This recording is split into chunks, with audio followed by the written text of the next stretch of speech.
nothing but a sinking ship. Don't do this to me, Harry. The Ohio State. It's Ohio State. What do you mean, see? 312-988-15. Hello? You tell Johnny all you've heard and seen. Sometimes it's good to just yell about football. Yeah, that's right. Ooh, things are heating up in playoff land, folks. Things are heating up. This is getting interesting. This is getting interesting. Things are really heating up. The love for Indiana, I'm seeing all over now. It's the hot pick. Pick Indiana to beat Notre Dame. Cignetti's out here running his mouth. It's heating up, folks. It is heating up. And that is a question I have for the group today, too. And I got a little something I think some of you are going to get a kick out of coming out tomorrow. What do you guys think of Curt Cignetti? I have a very specific opinion. I'll share some of it, a little bit of it today, but mostly in my video tomorrow, I'm going to explain what I mean and play both sides of the same coin. I want to know what you guys think of Cignetti. Do you like him? Do you hate the guy? Is he too cocky? Is he doing exactly what he should do if you're coaching Indiana in this moment? I want to know what you think. This Cignetti guy, it's the most Chicago name ever. I could hear him. I could just hear it on the Chicago sports airway. This Cignetti guy, I could just hear it. Give me a beef with you, Jardinier. This Cignetti. It's the most Chicago thing ever. I want to know what you guys think of his approach to all this and his tough guy thing and some of that. I got a full video tomorrow coming out on it, and it'll probably entertain some of you. So, but I want to know, that's one thing in the mix that I want to know. Let me look at, you guys are funny. Callers, I'm coming to you. You know that. $5 holler from the commander. Thanks for putting up with me and always countering my arguments. Just win the damn game, please. Listen, Commander, here's the thing, man. Sometimes you go really far off the reservation. Sometimes you go really far off the reservation, but generally speaking, I like having a Notre Dame contrarian in this chat. Does that make sense? Like, I know 100% for a fact Commander Luke loves Notre Dame and wants Notre Dame to win. So I know he's not like a troll coming from another fan base. So sometimes I like when he throws out the counter argument to what's going on in Notre Dame land, and then that gives me something to work off of or attack from another angle. It's actually a really healthy thing in this ecosystem to have a Commander Luke in here. Sometimes he goes too far on purpose, but generally speaking, that's why I don't block him or whatever, because I like some of that dissonance even within our own group. $5 holler from Adam Dowling. Indiana's really cocky. Who? Adam, who? I don't understand. There's 17 Indiana diehard football fans, and everybody else is a Indiana basketball and a Notre Dame football fan. Who? It's kind of bugging me now. Greg says he's an arrogant, loudmouth, good coach. Well, maybe I'll address some of that on tomorrow's show. Dr. John is in the house. What? I don't understand. Here's the other thing. This really cracks me up, you guys. This really cracks me up. I am an internet troll for a living. Do you understand? I am literally an internet, YouTube, and Twitter troll for a living. It pays my bills. These are my people. And out of the woodwork, Indiana, I have through the ether of the earth, in come these Indiana people out of nowhere, ripping Notre Dame and being all this and that. You people didn't exist 3 days ago. None of these people existed a week ago. Where did you come from? Listen, I don't respect that you just showed up out of nowhere. Nobody's cared about Indiana football forever. 17 people been caring, and now all of a sudden they act like the most loyal fan base ever, and they've just been there waiting for football success, and they finally got it. Are you out of your mind?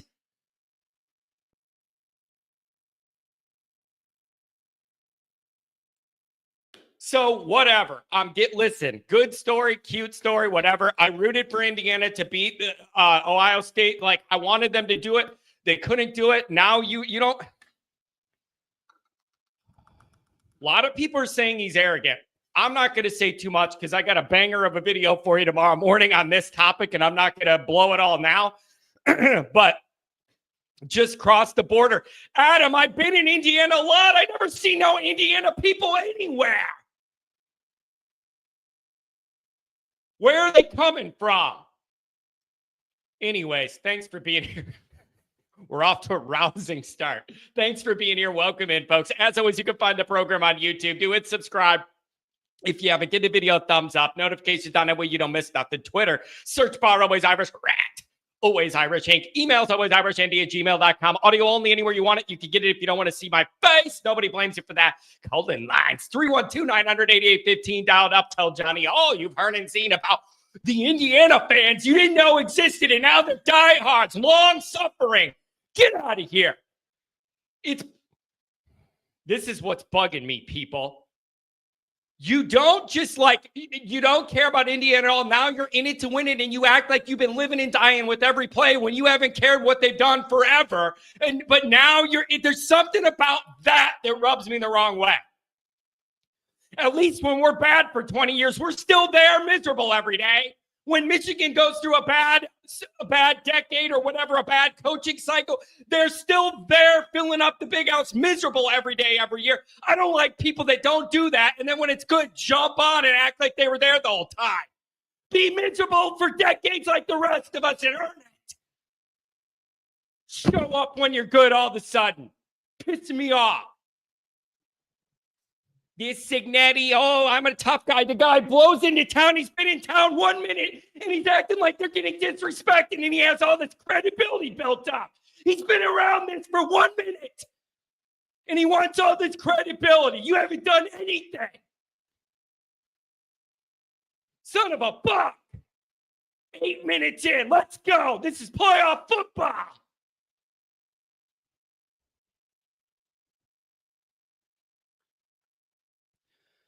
USC fans, the same. But, well, at least, you know what the difference is? At least USC people have other stuff to do. Like, that's the other thing in Indiana. You don't got anything else to do other than what? Plow a field and buy a new pair of striped clown warm-up pants. What else are you going to do in Indiana? At least USC people can hang 10 in the ocean and go to a Diddy party. What else does Indiana people got to do?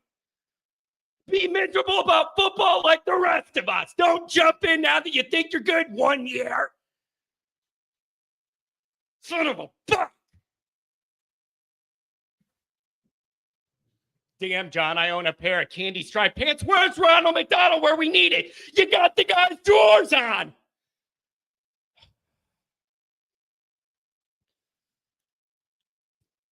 Some might say the stress of playoff time's getting to Johnny. No, it isn't. This is what I do this for, is to have this kind of moment.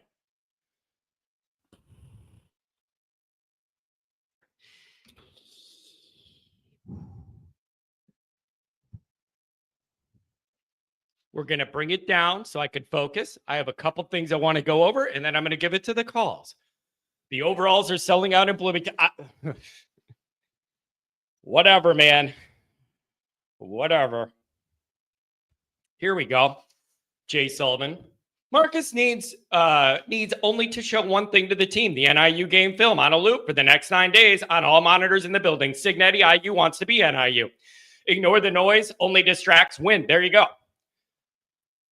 That's the answer. That's the motivational angle. If you're Cignetti and all that, nobody respects us, the whole thing. And it's like, listen, Notre Dame always finds himself in the most Notre Damiest position. What I mean by that is, because of the way this all worked out in the draw you ended up pulling for this matchup, you're in a position again where you could do the most Notre Dame. There's different eras in Notre Dame football. It used to be the most Notre Damiest thing you could do is win all the Heismans and all the championships and have all the respect. That used to be the Notre Dame way. In my miserable existence, the Notre Dame way is to fail in the most embarrassing part on the biggest stage you could possibly fail. What that means for this is You build a little wraparound of embarrassment and misery at Notre Dame Stadium. The first game there this year, total embarrassment. You give a program that has no business earning it the biggest win in program history. You absolutely cannot bookend that with another one on the other end. The humiliation is immeasurable. You can't measure it. If you let that happen, I can't measure how embarrassing it is. It's off the charts. And there's no way anyone could sell anything about this year was a success at all if you allow that. Those 10 games, they don't mean anything to me. If you start and end the year with humiliation and embarrassment and give another team that has no business getting the biggest win in their program history, I'm not here for that. Buddy, I am not here for it. I ain't here for it. That's what's on the line because of this matchup. If it was somebody else or whatever, you wouldn't have these stakes. That is literally what's on the line. You cannot give two of these programs in the same year the biggest win in their whole entire history at your place. You can't do it.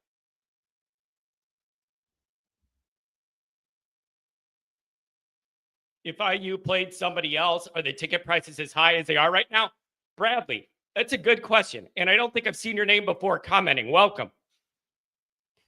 I've asked this. Would the tickets be higher or lower cost on the secondary market if it was in Indiana? I have mixed feelings on this because a part of me thinks it's more because there's so many of those people in the state local that's juicing up the market. And a part of me thinks if it was some other school where people didn't want to travel and be cold, maybe the market wouldn't be as hot. But now that it's so convenient and there's a bunch of those people in the area within a drive, I don't know whether that's making it up or down. And then Adam's saying they're going down already. What happens if you wait till the morning of the game and go buy tickets on the secondary market, right? Like, I don't know. I have no, this is all new territory, people. This is all new territory. We've never been here before. That's the beautiful part about this. Callers, I'm coming to you. If you're on hold, you're going to be on the air. This is the interesting part of all this. Okay? This is all new. This has all never really been explored before. This has never been navigated before. This has never been experienced before. Okay, that's what I like about this is it's all new. And for somebody who does content like I do, this is just it's a full new ecosystem to debate all this stuff and talk about across the country, not just with our game. That's what I like about this. It's just this is all new ground in college football, and it just feels good to explore some new territory here. It really, really does. Man, I just if Notre Dame or Indiana played Georgia, Alabama, Tennessee, Ole Miss, South Carolina, we'd be talking about either of them. Notre Dame will beat IU, and that's the end of the line for them. It's going to be interesting. It's going to be interesting. Let's do a couple of these chats. Then we'll go to the calls, of course. Andrew Gilmore, if Notre Dame can get past IU, which absolutely should happen, there's a ton of questions about Georgia's QB situation. Beck mostly done for the year. Not a lot of confidence in Stockton. It's and the other thing is, listen, if you're fortunate enough to play solid football, beat Indiana, and move on to Georgia, the narrative will be, oh, Georgia's injured, it's not full strength or whatever. And then if you beat them or you're not going to get credit, who cares at that point? I am done. People that have people that wake up in the morning with a blind hatred for Notre Dame are always going to wake up in the morning with blind hatred for Notre Dame. And it's never going to change. That's one thing I've learned in my online life. It doesn't matter what facts you show. It doesn't matter what evidence you have. Anybody that wakes up first thing in the morning with Notre Dame hatred in their soul it's blind and it's across the board and no logic and no fact is ever going to change it. And that's something you just got to accept as a Notre Dame. It doesn't matter if you tweet back actual stats that show that they're dead wrong. They're not going to believe it. Like, that's just the world we live in when it's Notre Dame. So you're not, if you beat Indiana, oh, it's just Indiana. If you beat an injured Georgia, oh, it's injured Georgia. You don't get credit. I'm not out here for these social points. I'm out here to keep advancing in the tournament. So God forbid Notre Dame catches a little break where Georgia's a little beat up on that 5-star laden roster. Sorry, man, those are the breaks. Notre Dame's had 20 guys out all year, but that doesn't matter. It's only when it's Georgia, I guess. So whatever. Look at this. It's clear Indiana's a major Achilles heel, the offensive line. We all saw how Ohio State dominated them and how shook Rourke was under pressure. No IU lineman made the Big Ten, not even third team list. Here's the question I have, Andrew. Here's the question I have. I didn't see you getting appropriate pressure against USC. And their offensive line is like, yeah, Elijah Page, whatever. But like, I don't think they're like top notch. I didn't see us getting much pressure against USC. And that's what allowed some of those more passing to happen against us than what I want. But I did not see Notre Dame. They did not get enough. I know you beat USC and did what you need to do. They didn't get Notre Dame did not get enough pressure to make me happy in that ball game. That's a concern when you face some teams that have a better passing attack. Like, are you going to be able to get home? Because I didn't see it against USC enough to make me happy. Brendan. Also think their number one rush defense is going to stop the three horsemen. Okay, here's another issue I have. God, you guys are good. You guys are good. Here's another issue I have with this. You're looking at all these stats Notre Dame and Indiana has, and they're in the top 6 on offense and defense in a lot of these categories. Both teams are in scoring differential and points allowed, points scored. They're all in the top 6. All these units for Notre Dame and Indiana are in the top 6 in a lot of these categories. Then each side wants to look at the other side and go, yeah, but who's it against? Both sides want to do that. Look at the high ranking of these numbers and they go, yeah, but who is it against? So should we just admit neither one of these schedules has been murder row? Neither one of these schedules are like off the charts difficult. Both teams dominated a bunch of really bad teams, like whatever. And like something's just got to give because one of these teams needs to find out they're not nearly as good as all those stats in their record shows. Isn't that where this is all headed, you guys? One of these teams needs to figure out the hard way they're not as good as they think they are. I just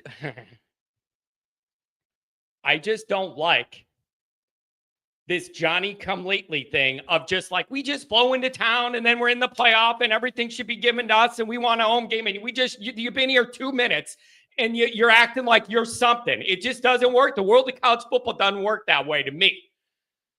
You got to pay some dues. This guy's been here 2 minutes and they act like they're entitled to everything and it's pissing me off.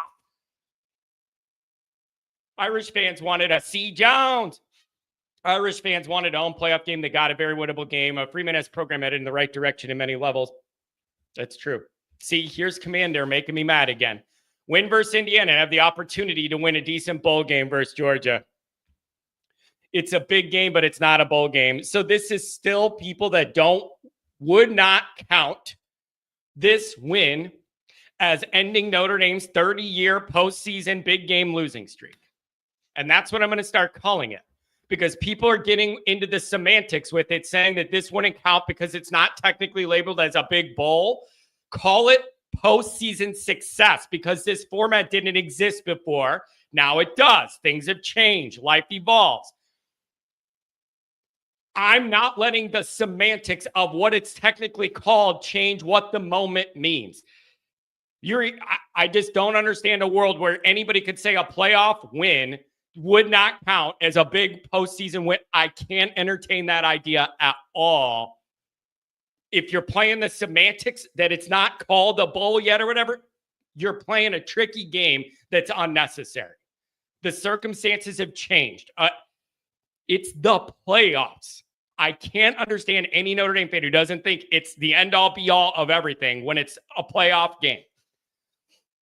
It's a first-round playoff game. The bowl game we've all been waiting for over 30 years is the Sugar Bowl versus Georgia. Don't pencil this as a big bowl, so free pass gets credit. You're either pregnant or you're not pregnant. There's no in between. This is either the biggest game ever, you got to win to get the opportunity for Georgia, or it isn't. And it is. So I'm not getting worried about the semantics of what you want to call it. John can claim this major bowl win if he wants after they win. UCF claimed a natty, even though that wasn't true whatsoever. Those are not even close to the same thing at all in any way. Those are apples and oranges. Apples and oranges. It's a huge game, literally the first ever playoff game.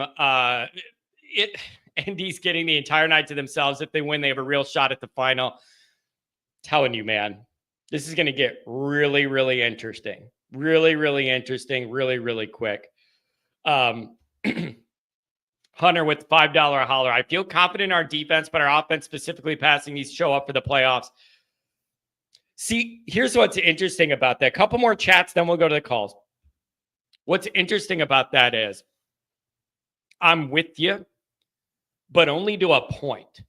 I think it would be a mistake for Notre Dame to try and be something they really haven't been all year when it matters most in the playoffs. And what I mean by that is, like, you play your good defense and you've been beating people with that running game, primarily the quarterback's legs and the two other backs and your good defense. I think that should be your starting formula. You're going to need to show more of a passing game to spread out some of these more talented defenses you may face in the playoffs, an athletic Georgia defense, whatever. But you just can't start winging it around because it's the playoffs and expect that it's going to be different or whatever. Like, you got to lean into what got you here while you try and add some of the flair of the other stuff to keep teams honest, because you're playing better defense. You're not going to be able to be totally one-dimensional, right? But I still think you need to lean most into what got you here, and that is the three-headed legs of all the, Leonard and the Price is Right, Bobby, and Love, right? And so you need to lean into that. My lawyer in Michigan, Eric, $10 holler. In my opinion, Texas and Penn State got better seeds in ND because both teams, although they lost, played close games in the conference championship game. Otherwise, Notre Dame jumps both. Eric, it's a big question I have that I have no answers to. That is a huge question I have that I don't have an answer to is, what if Notre Dame was 11-1, but the 1 wasn't who it was 2? What does that change in these final rankings? What if Notre Dame goes 12-0? Is a 12-0 Notre Dame team guaranteed a 5 seed?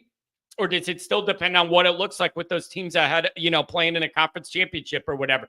The big one to me is, what if it's 11-1, but you lost by a field goal to A&M and beat Northern by 30? Then Notre Dame's sitting at 11-1, and no one, Cignetti or anybody else, could sit there and go, oh, Notre Dame lost to Northern, because that's the big knock. Cignetti went on his big thing about Notre Dame losing to Northern and all that. Like, what if you didn't have that? And it was a last-second field goal to A&M, but you blew out Northern by 30. How does that change things?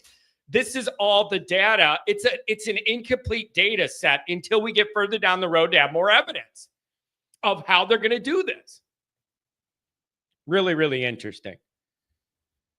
6'5", White Bear, $20 holler. Long-time listener, first-time. Well, thank you very much. I appreciate it. Thanks for the $20 holler. You earned it today. Love the energy. Keep it up. Go Irish. Hey, if you want energy, I don't know whether it's healthy energy or not, but you're going to get it here. I don't know whether it's good for your sanity or not. You're going to get it. Can we just call him Confetti? It's the Chicagoist Chicago thing. That Cignetti guy over there getting his beef dipped.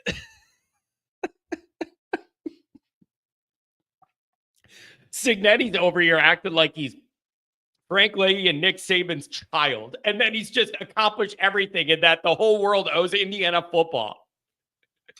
The whole world owes Indiana football. It's amazing. $10 holler from my lawyer in Michigan. Interesting. DraftKings has Indy is a 2.5 favorite against Georgia. Can we beat Indiana first? Like, jeez. I don't want to get too far ahead of ourselves, but can we beat Indiana first? That's the other thing. I'm still saying that. The biggest risk in all this is Notre Dame people looking too far ahead down the road to Georgia and their injuries and that they may be a little more vulnerable than you expect a smart Georgia team to be. That's a mistake. I'm just telling you, it's a mistake. It's not human nature. It's human nature to look at that bracket and all this. I get it. But I think that's a little dangerous. I think that's a little dangerous. I'm not saying Notre Dame's going to lose to Indiana. I'm picking Notre Dame to beat them like I am. But all focus needs to be on that until you're in the next moment.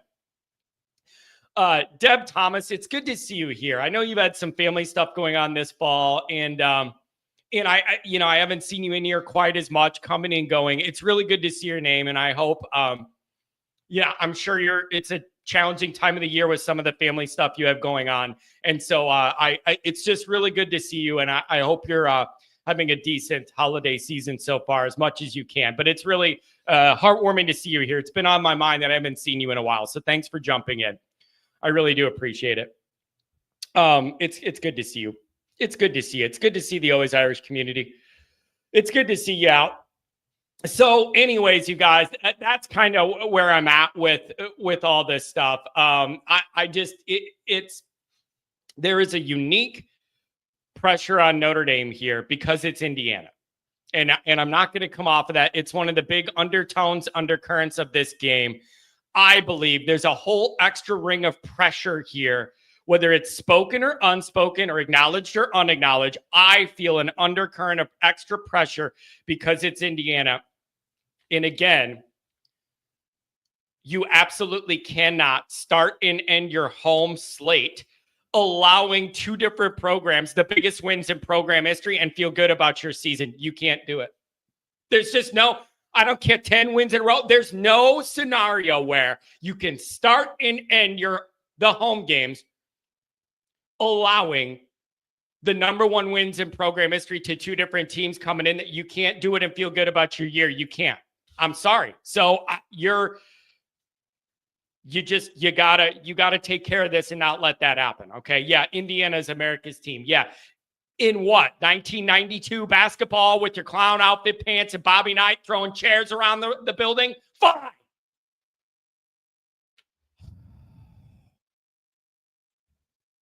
Dr. John, if you're on hold, you're going to be on the air. If you're on hold, you're going to be on the air. Dr. John, I think the intensity of the playoffs is getting to your boy here. Yeah, I tell you what, all this talk about trolling, though, I'm from Minnesota, and the only trolling we did was for walleye, You know what? That sounds like a relaxing hobby. Maybe I should shut down the radio show and pick up a fishing pole from now on. Well, my agenda is always one show late because I listen to the Monday show, and that's when I get all my topics for Wednesday. Now it's old news, of course. But, yeah, it would be a lot easier if I didn't go on a half-hour rant before I got to the calls, but it seems to happen every day. People are used to it now. Well, the first thing I wanted to address was all this conspiracy bias talk about the committee. I mean, it's like I can't read minds. I don't know why so many of the AI people online can read minds, but anyway. Okay, now wait. Yeah. Now let me ask this. Okay. Has it not crossed your mind at all, wondering if it was spoken or unspoken or subconscious or anything to do with this committee saying Notre Dame's record is earn them a home game, but we're going to make sure that they get a home game, but don't have a whole bunch of advantages tied to it. And it just so happens that the Indiana matchup is one of them that they could shoehorn in there where Notre Dame people can complain they're getting screwed because you're getting a home game, but you're not getting any weather advantage, a big travel advantage, or any of that. And maybe that's a way for them to go, here you go, Notre Dame. You can have your little home game, but we're not giving you this big advantage. Like, it just crossed my mind. Maybe that's a part of this. Maybe it was just blind luck that it matched up with Indiana. But it did cross my mind if that was a part of this, consciously or subconsciously, for anybody on the committee, to honor Notre Dame a home game, but make it so it isn't super beneficial with the weather and travel. I just wonder if that's a piece of the puzzle. I don't know. Well, I don't know either. And the thing is, some individuals dealing with the subconscious. You can't do a dang thing about that. Well, I know.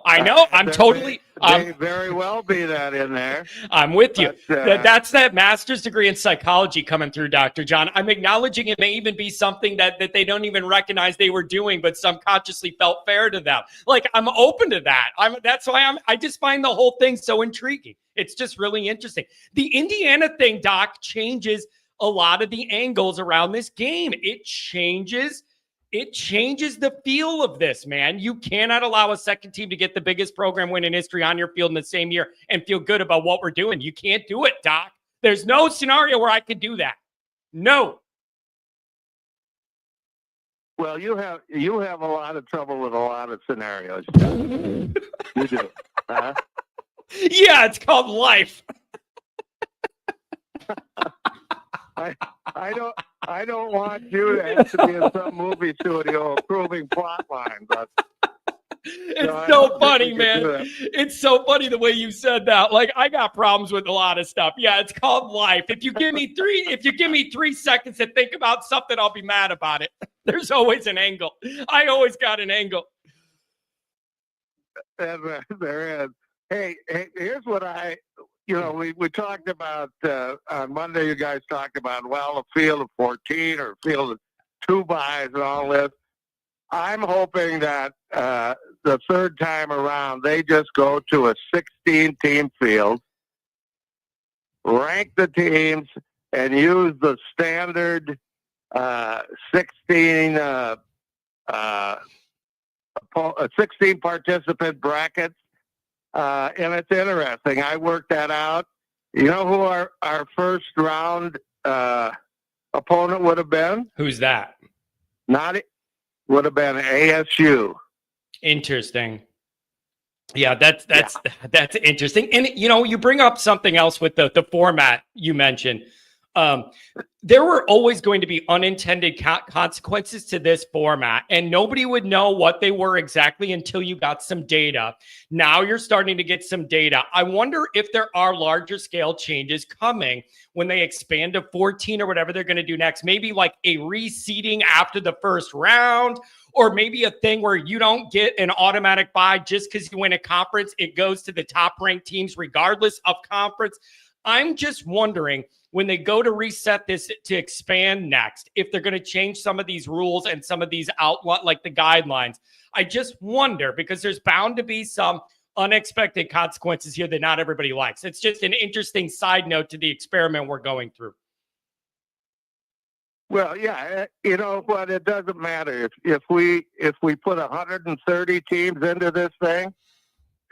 131 would be bitching about it. Yeah, I know. There's always going to be something. And then you know what else, Doc? Yeah. You know what else, too?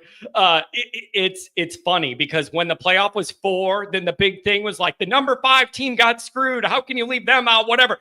And then I'm thinking, okay, now we're going to 12. How much can people complain about being left out of a 12? But there's still people in the SEC that feel they got a bad deal and they should have been in or whatever. No matter how far you expand it out, the first couple teams out are going to feel like they were wrong. That's just how it's going to go, right? Oh, yeah. Yeah. Yeah, absolutely. Yeah. Absolutely right. Yeah, that's just the way it's going to go. I got to say, I think I put something in chat that was wrong on Monday. I said it wouldn't work with 14 teams and 2 buys, but it does. So look at this. It works. Outbound says, yeah.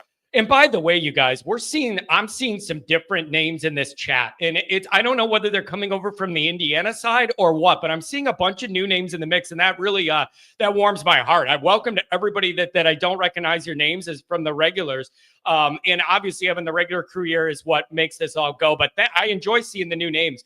Outbound is one of them. Then you have John, who just worries too much about everything ND. Yes, 100%. I do not deny that at all.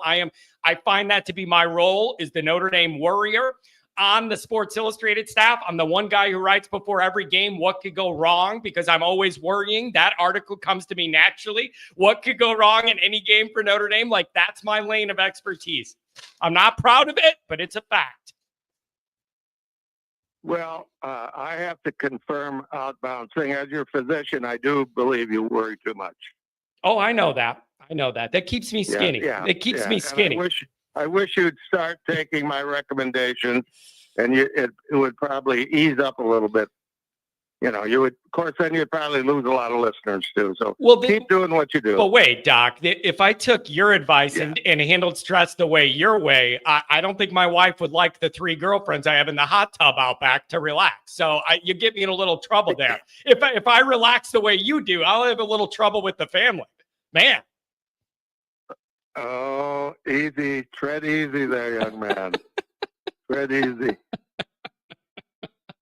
Hey, you got my email about the tickets and all that crap, right? Or have you even had time to look at your email? I saw the one where you were going over your potential plans for what you would do in town. That's the last one. Okay. Yeah. All right. Yeah, I did get tickets. I was a little upset with the university because, and maybe there was a disclaimer in applications, but I put in for sideline upper, and of course I don't give them enough money is the problem. So I ended up in the corner of the end zone in the upper, but and that's where those 2 tickets you are getting. That's where all 4 of them are. So, Hey, Doc, you gotta just be happy to be in there. Like, I don't have any requirements for this. You just got to be happy to be in the place, right? Like, this is one of those moments. This is one of those moments where I think you just want to feel it and be in there. Yeah, that's true. Hey, here's some. Did you have a recommendation on a brand of electric sock that I should order? That's a good one that won't short out and electrocute you in the stands. I recommend going with the brand name, because I don't want you to get shorted out and electrocuted. You'll be shaking in there like Marv in Home Alone 2 during the game, turning into a skeleton on me. Well, hey, I'm far from a skeleton, unfortunately. Oh my God, man! Oh yeah. Hey, before does Omar have me on the clock? I didn't see if he was in the chat this morning. I have not seen. Well, I haven't seen him today. I haven't seen Omar today, but he was on that 5-minute thing on that post game show. He was all over, and it actually helped move it along. We were pretty close on 5 minutes on everybody. Oh, I loved it. Okay, I'm going to quickly finish up here on 2 things. Number one, we keep talking about maintaining our independence. Well, we're not really independent. We're semi-independent. It's true. Yeah, because we gotta play 5 AC teams. That's true. Yeah, that's true. Yeah, so that's almost half the schedule. I actually feel like that gets held against us. That almost makes people more mad than if it was just straight up independent. The fact that you're half in bed with the conference but don't claim it pisses people off. Yeah, it does. Well, I guess that's worth it. Yeah, worth it. Yeah, just to upset people. Okay, the last thing is I'm probably going to be traveling next Wednesday. I'm going to call you from McDonald's in Miles City, Montana. Interesting. I'll accept that phone call from that McDonald's, and we'll see about your cross country journey there. You got a fun next week planned, man. Yeah, well, I'm gonna go early into Minnesota so I can have a day to get things done, and then I've got to be at O'Hare at about noon on Friday. So, well, I wish you safe travels. I will companion. I will. I'll shoot you an email back. I haven't checked yet today or anything. I'll shoot you an email back, and some of the details I'll go over. Okay, sounds good. I will talk to you from the middle of Montana next week. Beautiful. Hey, Doc, thanks for everything. Thanks for being a part of the show. I'm glad you're going to be a part of. I'm glad you're going to be a part of all this, man. You're I don't know. You're a special person in Notre Dame land. I'm glad you're going to be there. Well, I enjoy the hell out of it, John. So have a great show, and I will talk to you next week. Beautiful. Have a good one. Take care, Dr. John. Somebody's saying the phone lines are being weird or something. Doesn't look like I have a problem. Doesn't look like I have a problem. 618. I see you, Bruce. I see you, my main man, Martinez. If you're on hold, you're going to be on the air. 269 next. 618. What's going on? Good morning, John. How are you? I'm doing very well. The excitement is ramping up. We are. This is big time stuff. Yeah, I am. These next, 8-9 days are just. I think they're going to feel like they're going to drag on forever because I'm just so ready for 7 o'clock Central Time on the 20th. Yeah, it's it is this is big time stuff, man. This is the next step for Notre Dame and Marcus Freeman as a program. You got to get this win. Yes, and I wanted to comment on how we all watched USC game and it really wasn't the best game. Are you getting The swallowed defense up by kind it? of Are you getting swallowed up by an avalanche? I am in southern Illinois, and it's about 15 to 20 mile an hour winds and snow flurries. Yeah, what are you, Carbondale? Carbondale? Where are we talking in southern? I'm in Benton, so just north of Carbondale. Gotcha. Yeah, Illinois is a bigger state than you realize. Listen, man, what do you make of it being Indiana? It's a very unique feel. I don't feel like it was exactly what people were expecting. But it's Indiana, and it's a very weird feel with it being in state against a non-traditional power helmet. It's a weird thing. What do you make of that dynamic? I kind of like it. I grew up in Evansville, so I mean, I was born into, the same kind of family. I have my dad and my aunt are Notre Dame football, but IU basketball. It's the same story we've heard over and over again. You love Notre Dame football, but when the calendar switches, you start following IU basketball. Yep. But the one thing that I wanted to say was that, a lot of us were like, oh man, USC really, really torched our secondary and we didn't get a lot of pressure. Well, let's look back. Howard Cross was out and he'll be back. And that's a good point. That's a very, very good point. IU doesn't have 6'5" and 6'6" wide receivers. They are 6'2", 6'1", and that plays right into Christian Gray's hands and Leonard Moore. I mean, we're not talking about the same kind of athleticism that USC has. They might have had a terrible season for 6-6 for USC. I know that's below standards for them, but just because they had a bad season does not mean they don't have good athletes, and they do have great athletes out at USC. Yeah, it's this is going to be something's got to give because a lot of these statistics line up pretty equally if you're looking at these numbers between Indiana and Notre Dame, and I just don't think either schedule was that brutal or impressive front to back, top to bottom, and so something's got to give. One of these teams is going to realize the hard way they're not as good as they thought. Like that's where I fall on this. That's what's going to happen. One of these teams is going to realize they're not as big, bad, and tough as they thought they were. The one thing I keep going back to is Marcus Freeman has lost to Marshall. Okay, has lost to Northern Illinois. Terrible loss, bad game, got it. Okay, since then and since the last bye week, because we have to remember in week 2 when we did lose to Northern Illinois, Riley had missed most of spring ball, most of summer ball, hadn't really found a rhythm yet. So I'm not excusing the loss by any means. You should show up and just handle your business against Northern Illinois. That's unexcusable. But as the season's gone on, they are destroying teams. And I see a lot of comments, well, Indiana's run game or run defense is this and this and this. Don't you think every team we've played knows we want to run the ball and that's their focus? Yeah, that's a good dude. I've been thinking of this exact thing when they're talking about how good their run defense is. Number 1 in the country, allowed just 2 point something yards per play. It's number 1 in the country, whatever. They're talking about their margin of victory, all stuff like similar stuff to Notre Dame. I'm telling you, something's got to give. And then what happened when they played 2 teams at a decent talent? You had a 5-point win over the worst Michigan team we've seen in a while. And then you couldn't really do diddly poo most of the game against Ohio State. So like when they went a notch up in terms of roster, they had challenges. So what does it mean for this game? I don't know. Let's see. Well, and that's what I've said to my buddies, and I watch a lot of podcasts just to try to it's been on my mind since they announced the pairings. And I keep thinking, look, it's great. Kurt Cignetti's doing well at IU. That's awesome for the state of Indiana. Cool, whatever.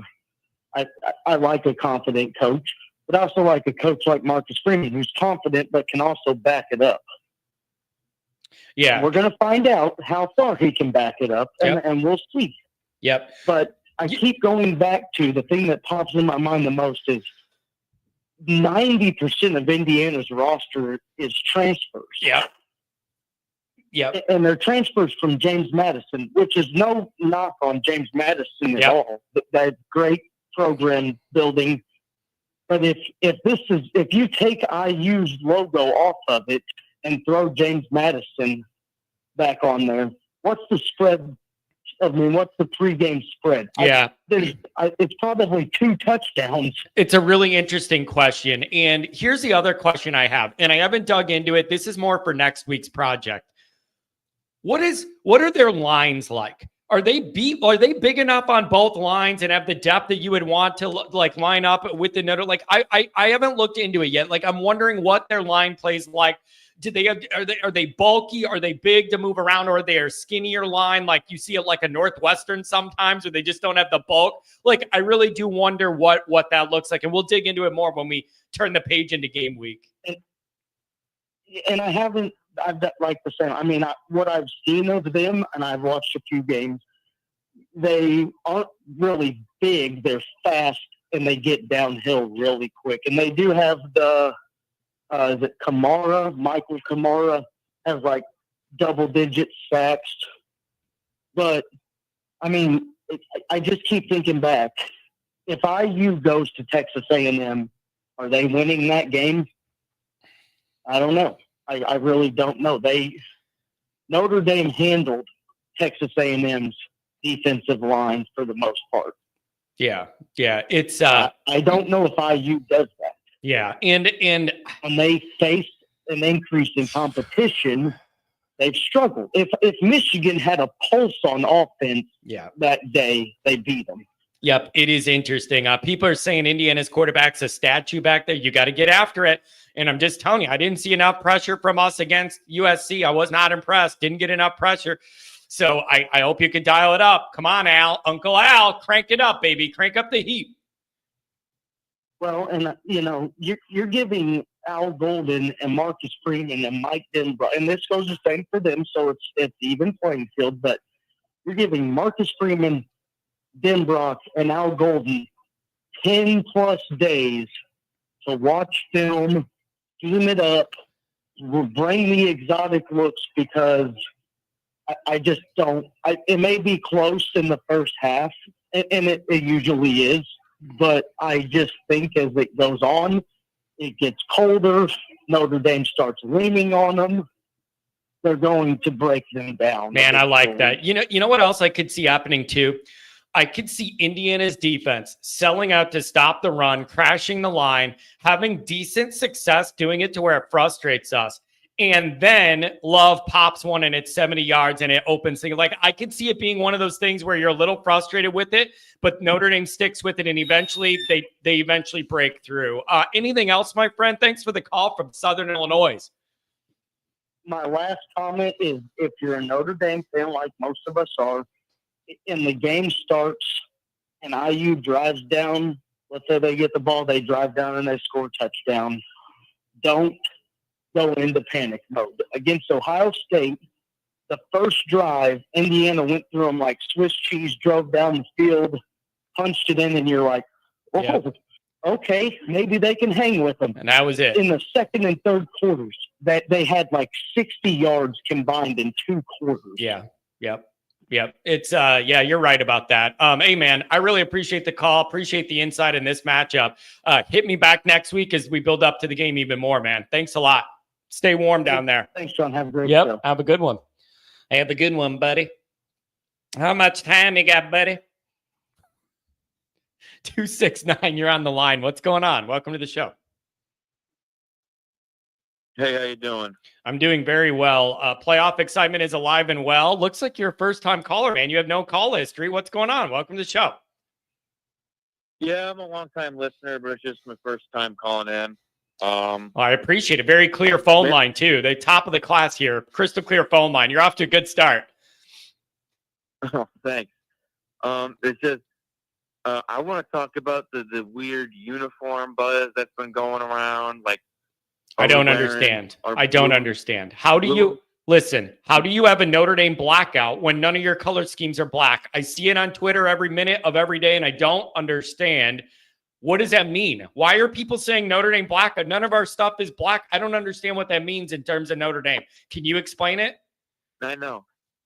No, well, Under Armour posted something with like black, like clovers and whatnot, and people are saying maybe that's a hint.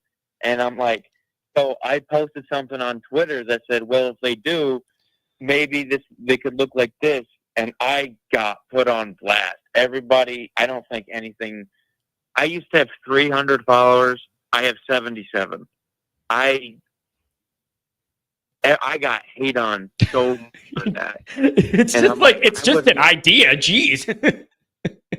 I know. And I'm like, it wasn't even me in support of it. It was just me going, this is what they could look like. Yeah. And man, I got really hated, which kind of was like, well, damn, we're supposed to be battling Indiana, not ourselves.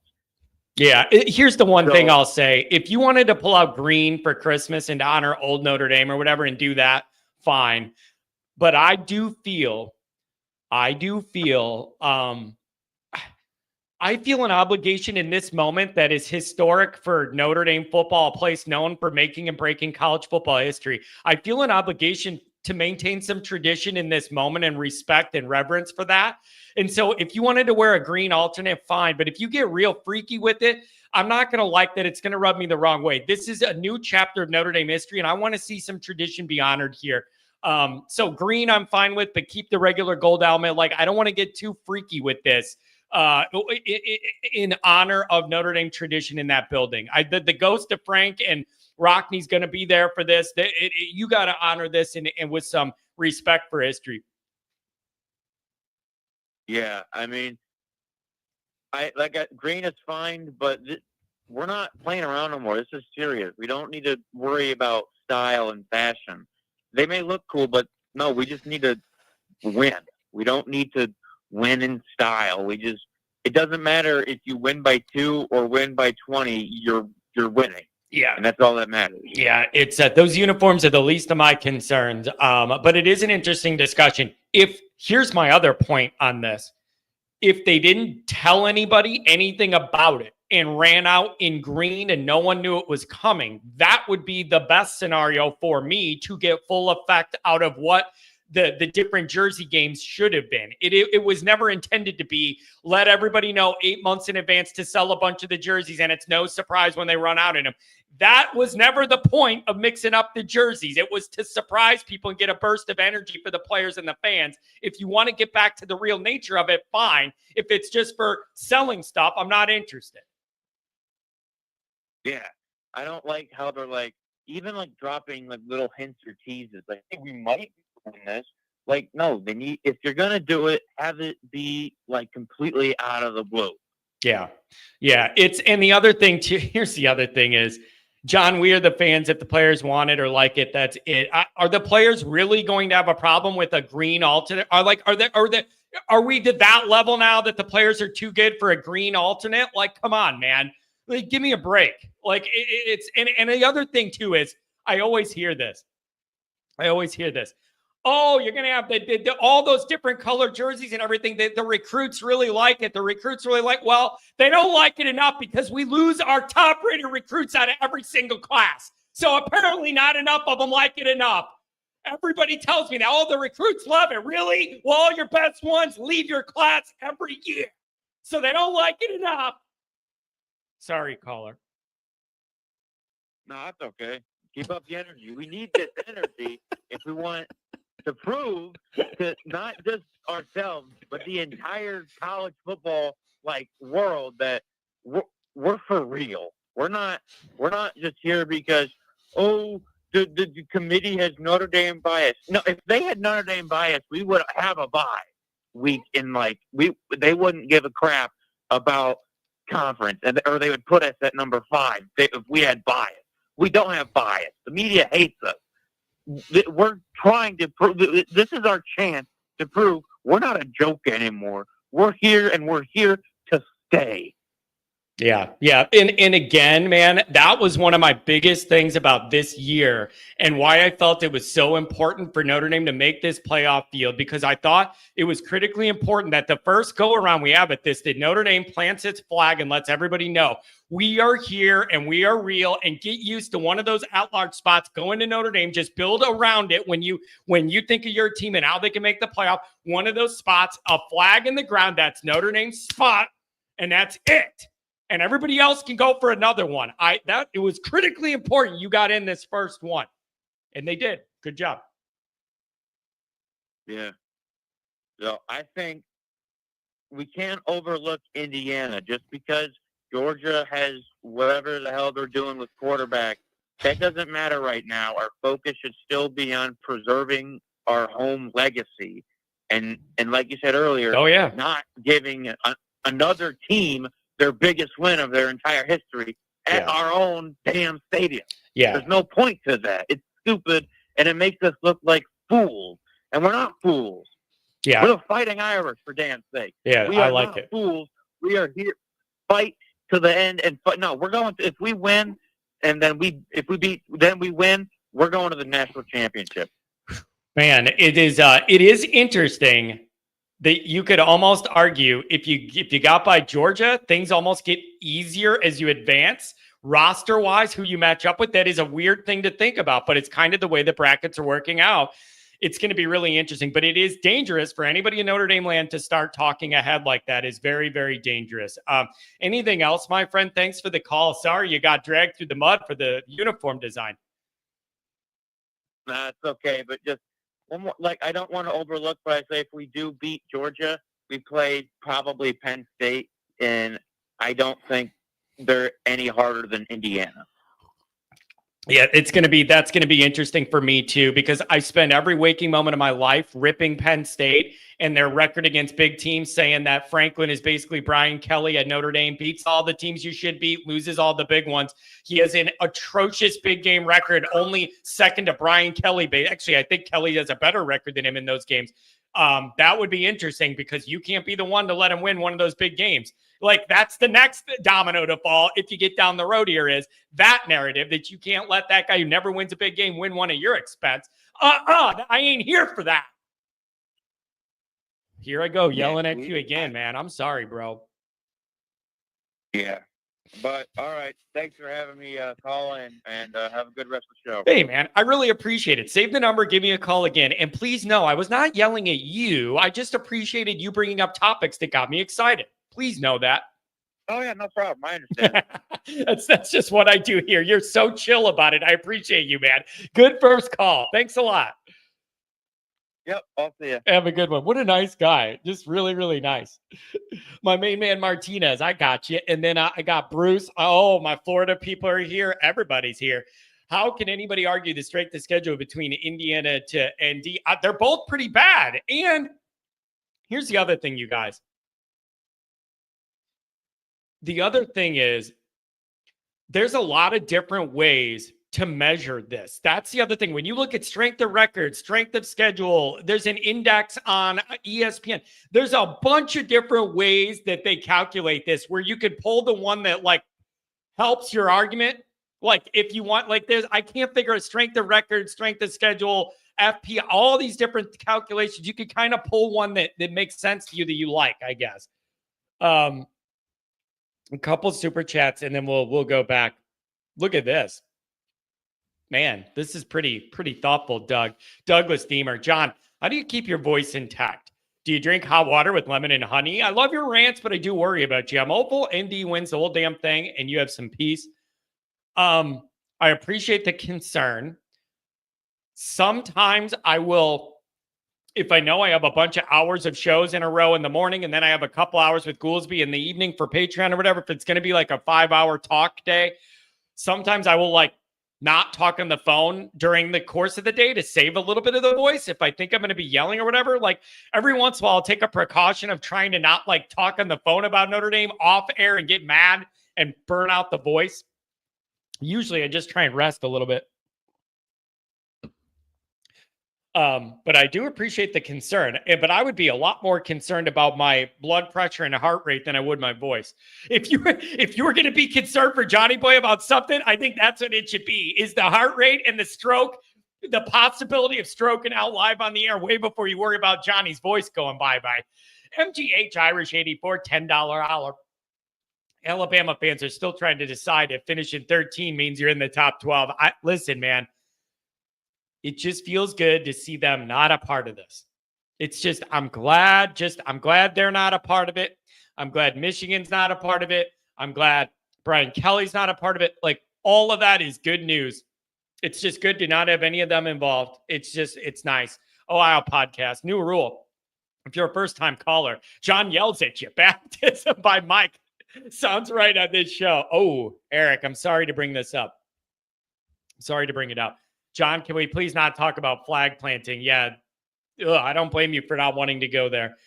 Also, Eric, if you're still here, I would like to know what you're feeling about your game. That's a rough draw. Dude, if I'm Oregon, I'm pissed off. If you're Oregon, how are you not pissed off? They have the toughest draw, and they're the number one team in the whole land and the only team that hadn't lost.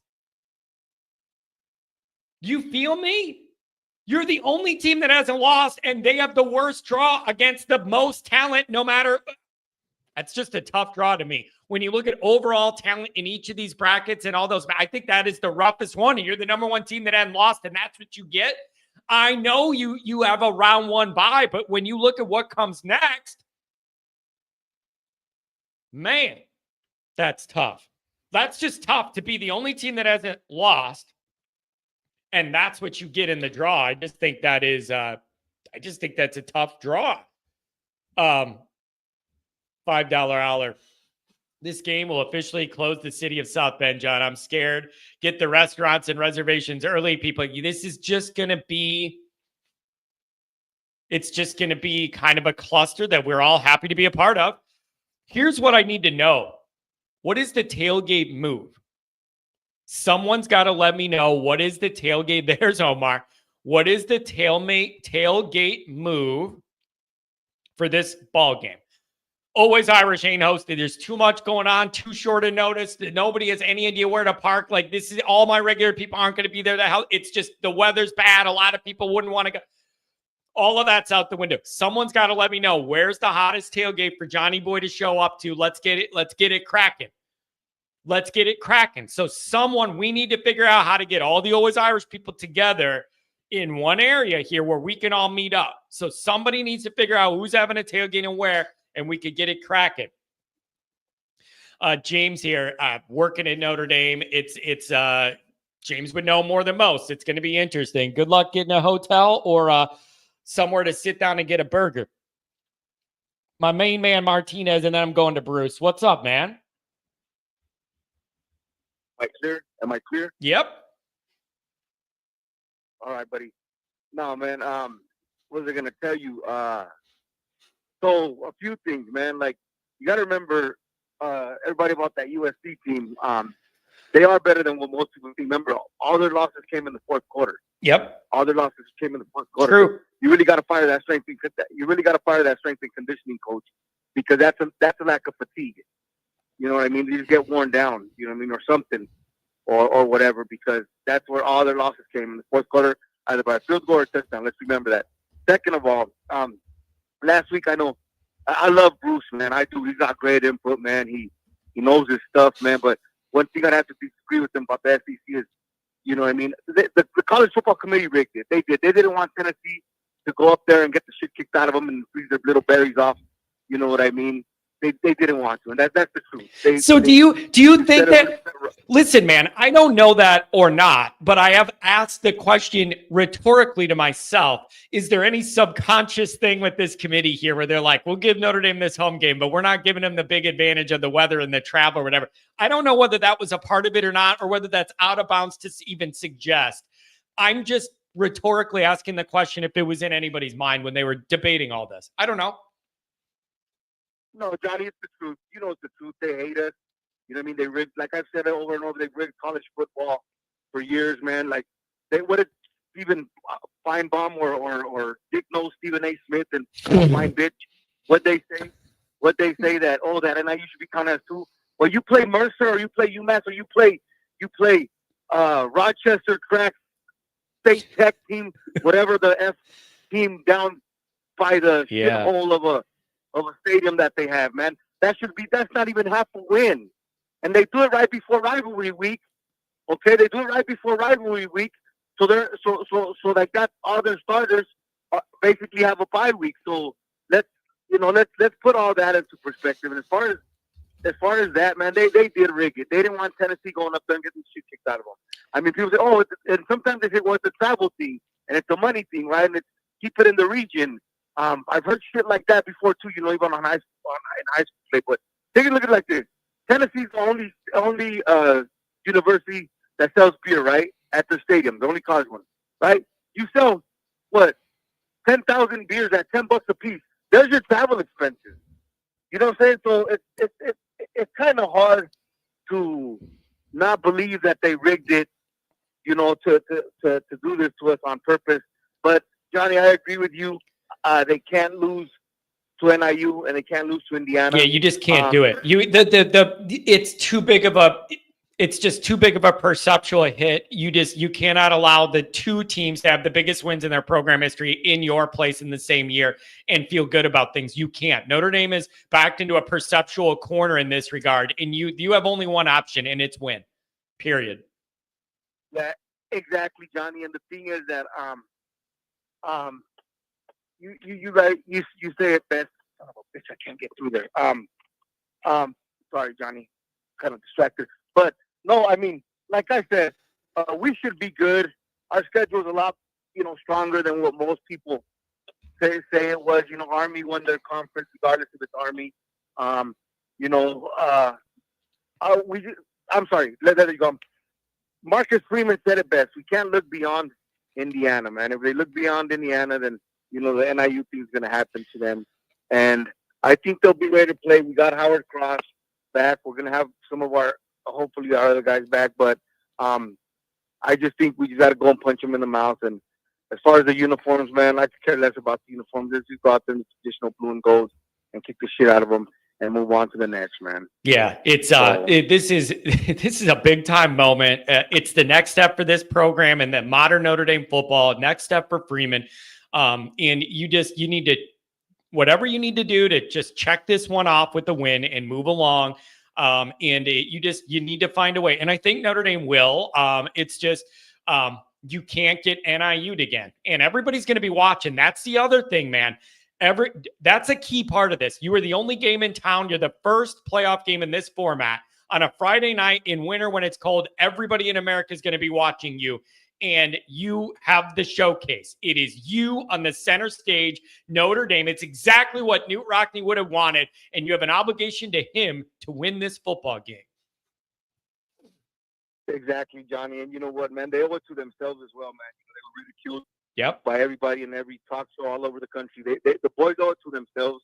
The coaches owe it to themselves.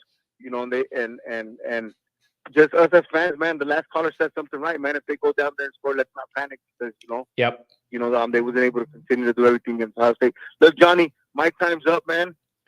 So love you guys, man. Look forward to the other shows, man. Onward, Notre Dame, man. And let's go beat IU, man, and move on to the next. Buddy. Listen, you got a little edge to you, man. I feel it. You got a little edge. Are you feeling this play? Like in your voice, I can feel you playing it. You do. You have a little cut to you. You have a little edge to you. It's just not quite as like just free and fun with your call. Like, are you feeling this intensity building? Because I'm starting to feel it. If you couldn't tell. Yeah, I am, man. I'm ready to get in and get after this. Yep. One last thing I want to say, man. Hey, I want to see what Dabo does, man. You know what I mean? Remember, Dabo's the SEC killer. And as far as pedophile state getting in, how they're in, I don't even know, man. You bring up a really good point. I am not sure what you're going to get with Dabo anymore. They're not what they used to be, but every once in a while they can pull up one of those vintage Dabo performances and have a great game and knock somebody off and clip them. I am not sure what to make of them. I'm glad you brought it up. I don't know which Dabo Clemson performance you're going to get. I don't know. It's a very good question by you. That's fair. You know what? The one thing I will tell you, Dabo got there and did this without using any NIL, man. Everybody's got to remember that. Yeah. This is Do NIL. This is going to be really, really interesting, man. And we still have a whole nother week to build it up. Hey, have a good rest of the work week. Give me a call Friday if you want. I might even do a Friday night show, you guys, just to get people going. We have a lot to talk about. I may do a Friday night show. Grab a cold drink and give me a call. But be in touch, my main man. Thank you. Right on, brother. Friday night lights. Let's do it. All right. Ooh, Today, I like it. Have a good one. I like it. Texas, Mac. This year, you could probably trash any team's best win. No real dominance this year. It truly feels like, and this isn't just hyperbole. It really does feel like one of those years where there is not a team that is clearly dominant, head and shoulders above everybody else or whatever, that is just you're scared to play and there's no way anybody can see them beating them, whatever. There isn't. So if you get hot, go on a roll, maybe we find out one of these playoff paths is a lot easier than others that we weren't thinking about. I don't know. But you got a chance to you got a real chance to do something. I think everybody in the tournament should feel that way. I'm going right back to the calls. Got to get a couple chats. Look at this. Why don't they sell wine and communion wafers in the stadium? It's funny, man. When I was doing the cemetery thing, when I was doing all of the Catholic cemeteries, you know, you do these blessing, the final committal blessing at the gravesite or in the little chapel at the graveyard at the cemetery. And we would have holy water for whoever the priest, you know, I knew a funeral was coming. We would set up stuff to have a holy water, whatever. We're running low on it. There's just a jug of water there. And I go, I don't have any more holy water. And the priest walks in, he goes, he does this. And he goes, there, I blessed it. This jug is now holy water. I'm like, man, you guys got that kind of power? And I'm like, we had a huge jug and the label said blessed holy water. We were all out. I said, I don't got any left. And he goes, dump some water from the sink in there. It's blessed. It's holy water. That's all it takes. Unbelievable. I didn't realize it was that easy to get holy water. $5 holler from James. We need to win this game. Losing would be a PR nightmare. Imagine paying $11,000 to lose to IU. There may be so many IU fans. I'm scared. I don't know, man. The PR nightmare is, let me put it this way. I'm going back to the calls, I promise. Let me put it this way. Bruce, I want to hear what you think. Here's the thing. It can't be. The most Notre Damiest thing in the last 40 years of my life, 30 years of my life would be to fail in this moment, have everybody dunk on you. Everyone in America is watching. You get a home playoff game and you lose to all teams, Indiana, a basketball school right down the road that nobody even thinks of when they think of football. You can't let it happen. You just can't let it happen. It would be an absolute nightmare. And you cannot count anything this year as a success if you allow that to be the ending. You just can't. And I'm not listening to it. I don't care about your 10-game winning streak over bad teams. I'm not interested in any of it if you don't win this game and take care of business. It's that damn important. Nikki Dean loves to be heard and seen with the $5 holler. I think this is a big game for all ND fans. The media will not give us any credit till we win the Natty. Whatever, man. Like, I am done expecting anybody to be fair with Notre Dame or to look at Notre Dame objectively when they're analyzing. There's too much blind Notre Dame hatred. Too much. This is bigger than Miami in '88. I don't know about that. Because the way things were then, I don't know about this, James, because the way things were then, if Notre Dame won that game against Miami, it was like you're pretty almost assured that you're going to end up being in the title game, like because of how things were. That's how big that game was. And there was a lot of perception on the line there too about Notre Dame and the way they operate and the whole Miami thing. John finally admitted that the 10-win streak was over bad teams. No, that's always been the case. But the argument's been you have to admit it's against not good teams. But then the next question you have to ask in good faith is, what do good teams do when you're playing a string of not good teams? You beat the hell out of them 400-99 like we did. It was 390-something to 90-something. That's what you do, right? So it was never an argument of those teams are actually good. It was what good teams do to those bad teams is beat them by the way we did. That's the only way to measure it then. John, always Irish tailgate in the North lot. Who's hosting it? Ain't going to be me. Too short a notice, too cold, not enough people. It's just not going to happen. So I need somebody else that has a bigger setup to host let the Always Irish crew come in, and we'll light some cigars, crack some lids, and have ourselves an afternoon in the cold. That's what I want to happen. I would love to be in the North lot. It's just, it ain't going to be me hosting. So somebody's got to tell me where to cue the music. Hey, where the party at? Always Irish on the way. Where the Bacardi at? Well, let's do it. Somebody let me know where it is, and let's get this thing cranked up. I want Dr. John out there dancing, shaking a leg. Let's go.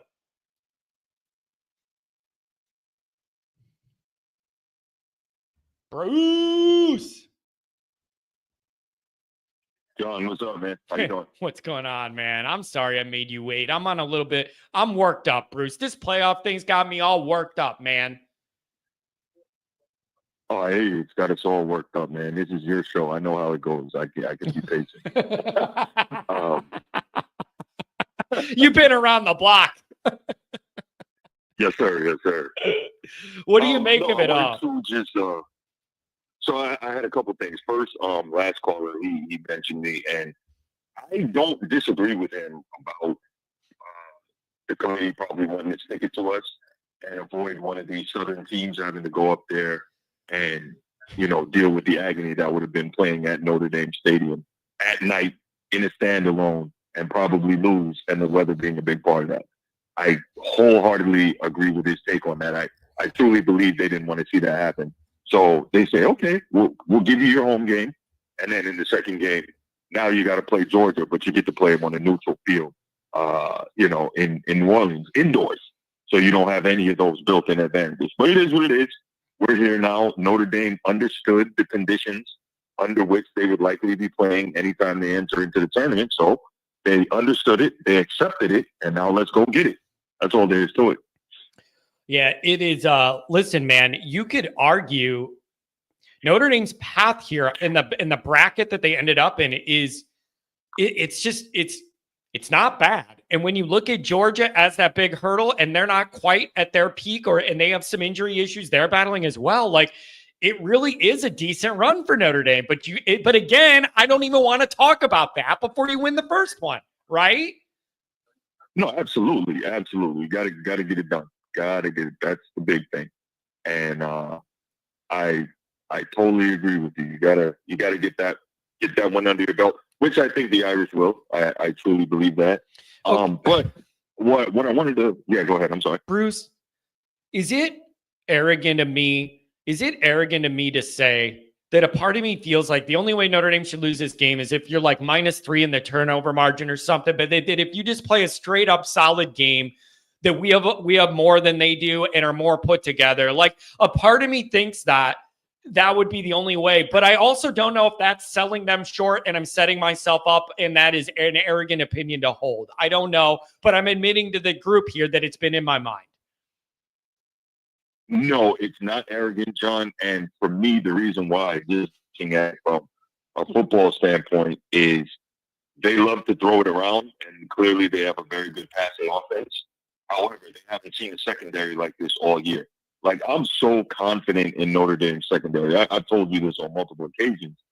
This is easily the best secondary I've ever seen since I started watching Notre Dame football, and that's 1993. Yeah. This is easily the best secondary. This defense is fast and athletic. We spoke to Indiana's run defense. Now, I didn't check the stats, so I don't know how they fared against Michigan. And I don't know. I watched the Ohio State game, and I think Ohio State was able to have success running the ball. So I think that run defense, to some extent, like ours, has been inflated in how good it is based on the competition that they played. They played some really bad teams this year. So I don't think they have faced anyone, to include Ohio State, who has been able to run the ball all year like we have. We've got different kind of guys that run the ball, Obviously, Jadarian Price can be a home run hitter, but he's really tough between the tackles. And we know Jeremiah Love can do all types of amazing things athletically. Then we can go 3, maybe even 4 deep in the running back room. And the offensive line has really come together throughout the course of the season. So I believe that we will have success running the football. And again, like I always say, you have to account for Riley Leonard in the run game. And I believe this is the first team they've played all year where that's going to be a concern. So I think it's going to be just fine. I don't think they can deal with it. Yeah, it's going to be it's just not the matchup I think a lot of Notre Dame fans were picturing in the whole mental process of like the playoff and hosting a game and what that might look like and feel like. I just feel like when you learned it was Indiana, there was an adjustment period because it just wasn't where my mind or a lot of Notre Dame fans' minds where you were thinking like recognizable helmet for down south, gonna hate the weather, like something like that is more where I think we were thinking. And I feel like it took a few days for Notre Dame fan staff to like recalibrate to that it is going to be this Indiana and what that helmet means. And that, like, Definitely. I feel like there is a big recalibration to the new reality here because it just wasn't what was top of my mind. No, absolutely. And I think I'm pretty sure it wasn't what was top of mind for the Irish either. And so now you're just in a position where you have to switch gears and you have to lock in and focus on beating this team like we've done all year, one game at a time. Let's go 1-0 this week and continue on towards, the big goal. Yeah, that's it. So now you've got one goal out of the way. You made the playoff. Second goal out of the way. You made the playoff with the home game. Yep. Now the next goal up is what? To get a win in the playoff. Yep. And, we'll go from there. Yeah. It is interesting. One of the things you said earlier, and I'm pretty sure you and I have talked about this often too, is that Notre Dame truly is not going to get credit from anyone until they win a championship. And I can also guarantee you that let's just say Notre Dame goes crazy, the defense plays lights out, and we run the ball all the way to the chip this year. Not saying we will, saying let's say that happens. Then you know what you're going to hear? Well, Notre Dame had the advantage of not having to play anybody all year because they picked their own schedule and they're not in the conference. Yeah. So that's what we're going to hear. Yep. And it's exactly to the point that you always make, John. It's going to take 4 Ohio States, 4 Bamas, and maybe not 4 Bamas, but and Georgia. 4 Ohio States, and 4 Georgia. Georgias, Yeah. right. That's it. That's the only for schedule. Anyone to respect our schedule. Yep. That's right. It. Because even if we make the semis here, to your point, you're going to hear that this wasn't the same Georgia. This was a wounded Georgia. Yeah. But if they beat us, then they're going to get the credit for how much should we care? Notre Dame back in their place. Bruce, how much should we care? Like, I struggle with that because as a Notre Dame person, you want respect from around the country and from these other people. But like when you have blind nature for Notre Dame, no fact pattern is going to change that, right? And so it's like, should I really even care about that anymore? Should I even care about that anymore? Just keep winning and people be mad about that and just give up that they're ever going to give you credit for anything, man. They hate us. That is true, but me personally, I'm a very petty and very look who you're talking to. So I knew I was right type guy. I'm one of those guys. So I care because if we get it done, I'm rubbing it in everyone's face. I care because I live in Florida. Yeah. I care because I live about an hour from Georgia. I care because when you go to Walmart here, there's a bunch of Georgia Bulldogs and Gators gear and all this crap. Yeah. I care because I served in the Army, so I have a lot of friends from the South. All this stuff I care about, right? So me personally, I care a lot. I need this. I need this. Yeah, I need this. Because, Sandy Claus. That's what Bruce. My best friends. Bruce, I'm picturing you. Bruce, you're a big guy. You're a big, strong guy. I'm picturing you like sitting on Santa's lap at some store, and they're like, "What do you want, Bruce?" And you're like, "I want Notre Dame to prove all these people wrong." Like that's what I want. I want bragging rights, Santa, and I want you to make it happen. I'm just picturing like that's all I want. Damn it, Santa, you better deliver. I'm just picturing you sitting on his lap. Asking, that's all I want. Can I just have crazy, this? But I would. No, that. Hey, listen, if Santa could bring me that, that'd be fantastic. But man. I care a lot, And the other thing I got to say before I get out of here, did you see James Franklin's comments? Oh, what did he say? What did he say now? Cheesy Pete. He says everybody should be in a conference and everybody should play a conference championship game. I'm like, wait, what? That sounded like a direct shot at Notre Dame. Jeez. I thought I sent this to you yesterday. This guy. Yeah, and it's crazy. So the post says Notre Dame and Penn State have been in the same amount of conference championship games over the last 7 years. James Franklin is 13. That's good. Right. Yeah. James Franklin is 3-19 versus top 10 opponents and 13-28 versus top 25 opponents. Marcus Freeman is 11-4 against top 25 opponents and has one less top 10 win and has coached has coached 8 less seasons. Yeah. So, you know. Yeah, it is. It's like, really. Shut the hell up, man. Just mind your business. Yeah, and the other thing is all the crap I talk about Franklin, we might run up against him, and then I might have to either eat that or be proven correct on Notre Dame's account. That would be an ideal scenario because it means Notre Dame's advancing a couple more games. So I'll worry about that when I get to it. But Bruce, I feel you, man. I always appreciate your perspective being in Florida. You just have a unique way of looking at things as a Notre Dame fan in that part of the country. Oh, definitely.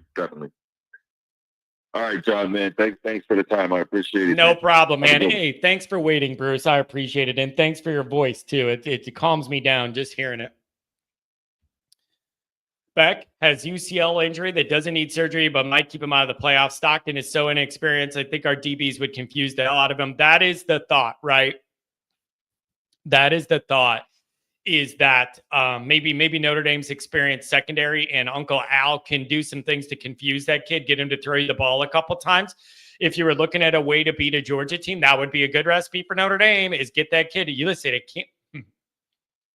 If you're fortunate enough to play good enough to beat Indiana, and I'm not going to overlook that as a given, again, it's a perceptual battle for Notre Dame.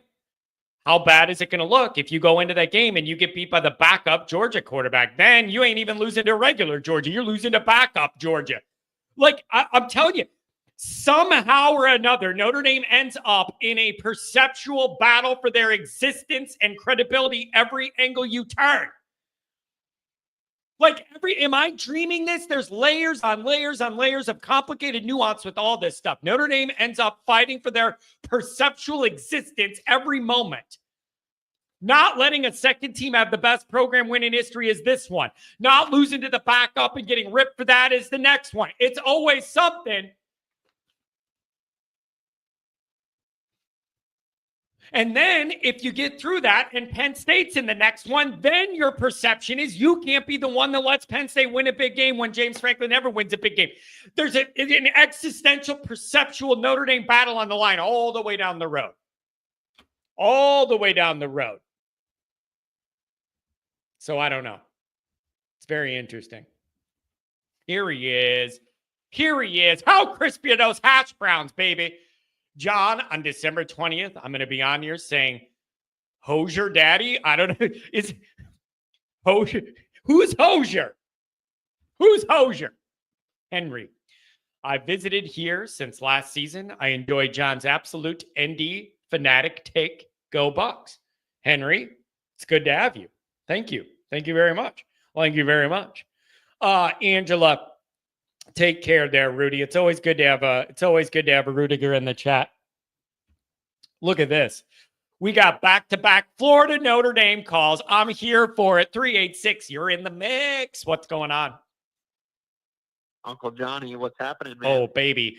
I think I'm getting wrapped up in a little playoff excitement, and I got to tell you, man, I love it. I got to tell you, I love it. It feels a lot better than last year where all the air was out of the balloon and what loser bowl game are we going and no one cares. This is what you want. We're right in the mix, baby. We're right in the mix. We've got a home game. I was so fired up as soon as I saw the draw. With the first game of this playoff, Friday night, you just can't ask for anything more. I don't care that we're playing Indiana. All the people saying that, oh, this isn't a big bowl game. This is a big bowl game. This format of postseason play was not a thing last year. Yeah, that's my argument too. Ago. That's my argument too. I'm not letting the semantics of it change what it is in reality. And the reality is this is just a format that didn't exist before. It doesn't mean it isn't that big of a game. It's called something different in the modern era. If this isn't major enough for people, I don't know what is, man. This is as big as it gets. This is as big as it gets. And what do you have to do to get to that next step? You have to win this game, whether it's Georgia, Penn State, IU. It doesn't matter who it is. Win this game, move on to the Sugar Bowl. First things first, let's beat IU. I saw Goolsby. He tweeted out something that Aaron Taylor was talking about on CBS Sports Network. How Aaron Taylor was talking about how quiet it is in our stadium. Are we actually going to have a playoff environment there? Like, can we have a little bit of a loud, noisy stadium? Is it possible? Here, oh, man, I've really been thinking a lot about this. By the way, crystal clear phone lines. It feels like you're in the same room as me. God bless you. I've been really thinking about this, man. Don't you think that wine and cheesers won't want to be cold? Don't you think that, man? For a night game when it's that cold, I have a hard time thinking that many wine and cheesers that just want to be seen and be a part of something or have a reunion or a sightseeing tour at Notre Dame. It's one thing for those people to want to go to the Ohio State game last year in September where it's 70 degrees and beautiful out all night.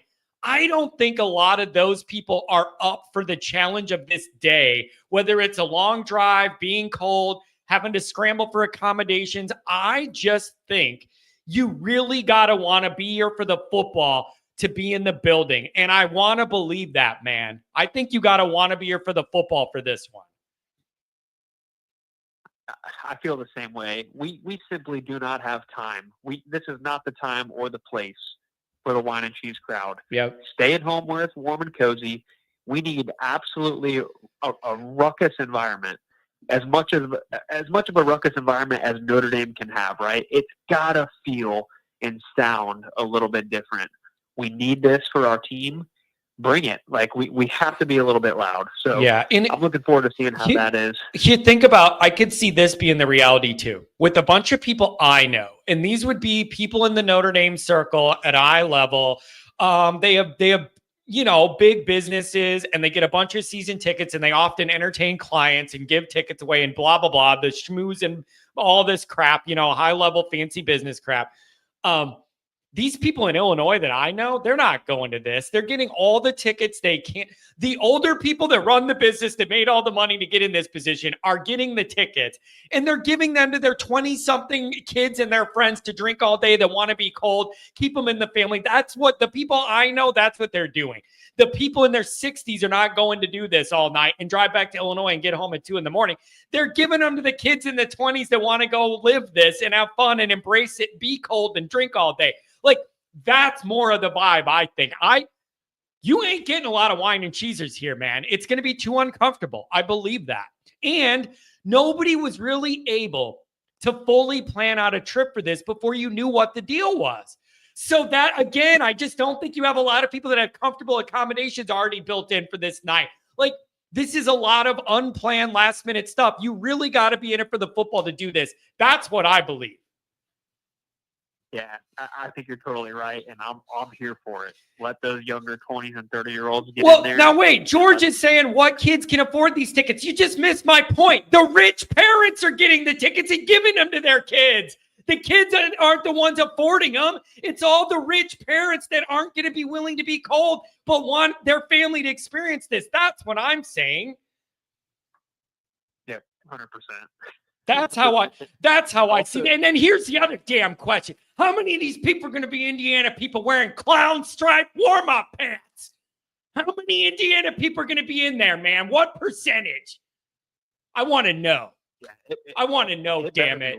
Yeah, I know. There better not be a lot of red. Here's the other question. This is going to make you laugh. I laughed at myself when I thought of this last night. People are saying, I don't want to see a lot of red. How many people's winter parka jacket is red anyways? Do you feel, are you under, like, you got to think of people like, why don't we do a green out? A green out, people are going to have a winter jacket on. Who has a green winter jacket? Like, some of these are new considerations, man. Like, we've never had this survival. Like, that's the thing. How many people's winter coat is bright red, even if you're an Indiana fan? So I don't know how you're going to be able to tell the color. Navy and black and gray is the most common coat color. Like, I don't know what it's going to look like in there. Yeah, that's a good point too. Everybody's going to be bundled up. Yeah. That's funny. So I don't know, man. Dude, I don't know. I don't know what to make. This Cignetti guy, is he too much of a tough guy for you, or do you love it? I mean, I don't love it or hate it, but keep talking your crap. Like, you have to come to our stadium and play. Keep talking. And if I was Freeman, and you know he's doing this because he did it after the NIU thing happened, we're showing the players everything that guy's saying. He can just keep talking all that he wants. All it's going to do is help us. Yeah. You want to keep feeding into the fire? We are rolling right now. You know what NFL teams do great in the playoffs? The ones that are rolling at the end of the season. You give Golden, I think one of the other callers said it too, you give Golden 10 to 14 days to prepare for you, let's go. Like, yeah. I just cannot wait. I cannot wait to see this. Here's the thing about the Cignetti thing is, and you're going to see this tomorrow. I got I think, an entertaining episode I recorded last night that I'm going to post tomorrow. And it's about this exact topic. Listen, if I'm an Indiana fan, this is the attitude I want and I love, and that hasn't been around Indiana football in a long time. And like if I'm on the Indiana side, I absolutely love everything about how he's doing all this. It's just from the outside, it's like, dude, like, you just showed up here 1 minute ago. You don't have any clout here. Like, where are you? You're swinging a big stick or something that you haven't earned yet. I don't know. It's just a weird dynamic. It is. You know, he's confident. You can give him that, but there's a time when you kind of got to reel it back in a little bit. You know, like Goolsby tweeted it out too last night. He's like, don't write checks that your players can't cash. Yeah. Yeah. You know, so I think he's getting a little ahead of himself here. Yeah, it is. But listen, man, I get the confidence, whatever. That's their vibe. And here's the thing, man. One of these teams that has had a successful year against what we all need to admit is a pretty lame schedule both ways. It ended up being, not intentionally, but the way the teams ended up being that we each played, it was not the most robust, challenging schedule. One of these teams has got to realize the hard way they're not nearly as good as they think they are and skated through most of the year. One of these teams got to realize the hard way they're not that good, and it can't be this one. No, it can't be us. For the lone, simple fact of, this is IU versus Notre Dame. Come on. We've already let IU happen. You physically and mentally cannot allow this to happen. Go out there, take care of business, and let's move on. So yeah. I'm with you all the way. Yeah, this is a really, really big moment. And the Bruce was right about, there's all these checklists, man. Number 1 is making the playoff. You checked it. Number 2 is navigating into a home game. Check it. Number 3 is you got to win that thing and move on, and then you're really cooking. And so that's the next focus. I think anybody focusing too much about Georgia is a mistake until we're through this game. You owe it to Indiana to treat them with respect and then beat the hell out of them when they show up, period. Yep. That's it, man. Well, I appreciate the time. I think we're all on the same wavelength here. We're 9 days out. So, man, it can't come soon enough. You're going to the game, right? Yeah, I believe I am, and I just found that out during this show. But it looks like I am, and so I need to find where the tailgate is so I can have all the Always Irish people so that we can all be together for this kind of moment. So I want to get in touch with people, and so we can all gather. Good stuff, man. Well, we'll be waiting to call you as soon as you get back. Man, I appreciate that. Yeah, that's the other thing. We're going to have to figure that out. And I don't even know if it could be Saturday because there's games all day Saturday. That might have to be a Sunday morning call-in show or something after all those games. So we'll have to figure it out. But I'll get you guys your content. But something like this, man, I kind of felt like I needed to be there for something like this with my dad. I hope you guys understand. You got to go. You got to go, dude. Yeah. No problem at all. So yeah, but I'll get you guys your content. You know that. Hey, thanks a lot, buddy. Have a good one down there. See you, Johnny. Have a good one. Where did I get that accent? I'll have a good one down there, buddy. How much time you got, buddy? The best dancers. Omar, also, the 5-minute thing isn't necessarily an all-the-time time limit. It depends somewhat on how busy the call log is. So I don't want you to send in your resume and ditch me yet. 502, we're talking to you. What's going on? Thanks for taking my call, John. A few things, if I may. Certainly. One, anyone's really worried about this IU game, I'm going to suggest that as soon as they're done with your show today, they go to YouTube and they watch the Ohio State game and the Michigan game. Yep. Pay particular attention to their secondary, which is mid, and B, pay attention to their offensive line and see how porous it is. Don't watch the highlight YouTube version. Watch the whole game. And I think that'll alleviate a lot of fears or tense moments for playing IU. And I think it'd be pretty obvious. Okay, now, all right, now wait. Now let me play the devil's advocate because I am with you as well. When you look at all the teams they played, and then you look at those two, one game they lost, and the other one was very, very close to a pretty average team this year. You would look at that, but then you could say, look at Notre Dame. What would you respond to that? Look at Notre Dame's record. Who did they beat that was that good? If we're gonna play this game for Indiana, play it on the other side. Like, what would you respond to that if somebody on the Indiana guy said, look at your schedule. Who should I be that impressed that you beat? What would you say to that? I would just tell them to look at the amount. I mean, we're not a G5 transfer team. Yeah. We've got real athletes. Name one athlete on that team that could say match Xavier Watts. Man, you won't find one. It's such an interesting dynamic. Jeremiah Love. It's such an interesting dynamic. What percentage of their team came from those lower levels, and now they ran through that Big Ten schedule. It was a lighter Big Ten schedule, but like that is a really interesting talent dynamic there that's going to come to a head. And then another thing to keep an eye on too is their quarterback, Rourke. So he was, I believe, a Tulane transfer, played there last season or two seasons ago. And if you watch him play, that boy cannot scramble. He cannot run. He sits back in the pocket when he goes to pass, and he can't get away from anything. The reason is he's got a bum knee. I think he had surgery on it back in the 23 season.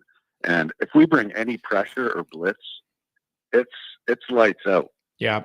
Now, okay, do you have any getting crossback certainly helps the defensive front. Do you have any questions about Notre Dame's ability to generate some heat up front without exposing some vulnerabilities by sending people from the back end? I was not particularly impressed with our pressure level against USC. Like, are you confident that against Indiana's line, you'll be able to do that? I believe we can. I mean, that's a good question for Goolsby to talk about more. He's more of an X's and O's guy than me. I'm just a simple watch the game and pick out simple things. So yeah, it's anyways. I'm gonna get off. I'll let some other callers in. I hope to see everybody at the game. I'm still looking for tickets. My girls got student tickets, so I'm glad for them. But awesome. I'm gonna keep scrounging around, see if I can get a couple tickets for myself and my boys. So yeah, this is all new territory, man. All of the scramble for the tickets, the changes to South Bend. When I talk to my friends that work at Notre Dame in the athletic, all the preparations. This is all such a new major undertaking that nobody's used to around the holidays when things are usually slow. Like, it's a whole new world, and man, is it exciting. It breathes a whole nother life into a part of the year that's usually dead. It's really exciting stuff. Yeah, everybody wish the best. Happy holidays. Merry Christmas to everyone, and go Irish. You too, man. Thanks for the call, and hopefully you find a way to be in there with your kid. Take care.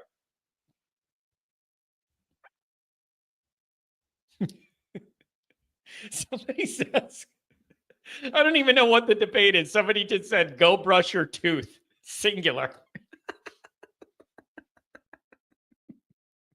Was that directed to me when I had that Southern accent? How much time you got, buddy? They think they're the best dancers.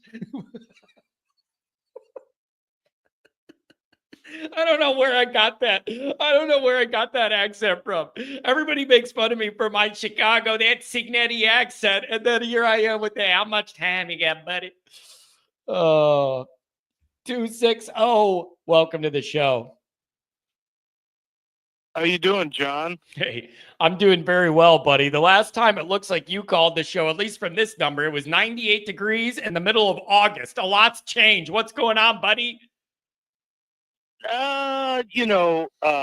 Just observing. I just got back in the States, so I figured I'd give you a call. But the Cignetti bravado is something that he did around the Ohio.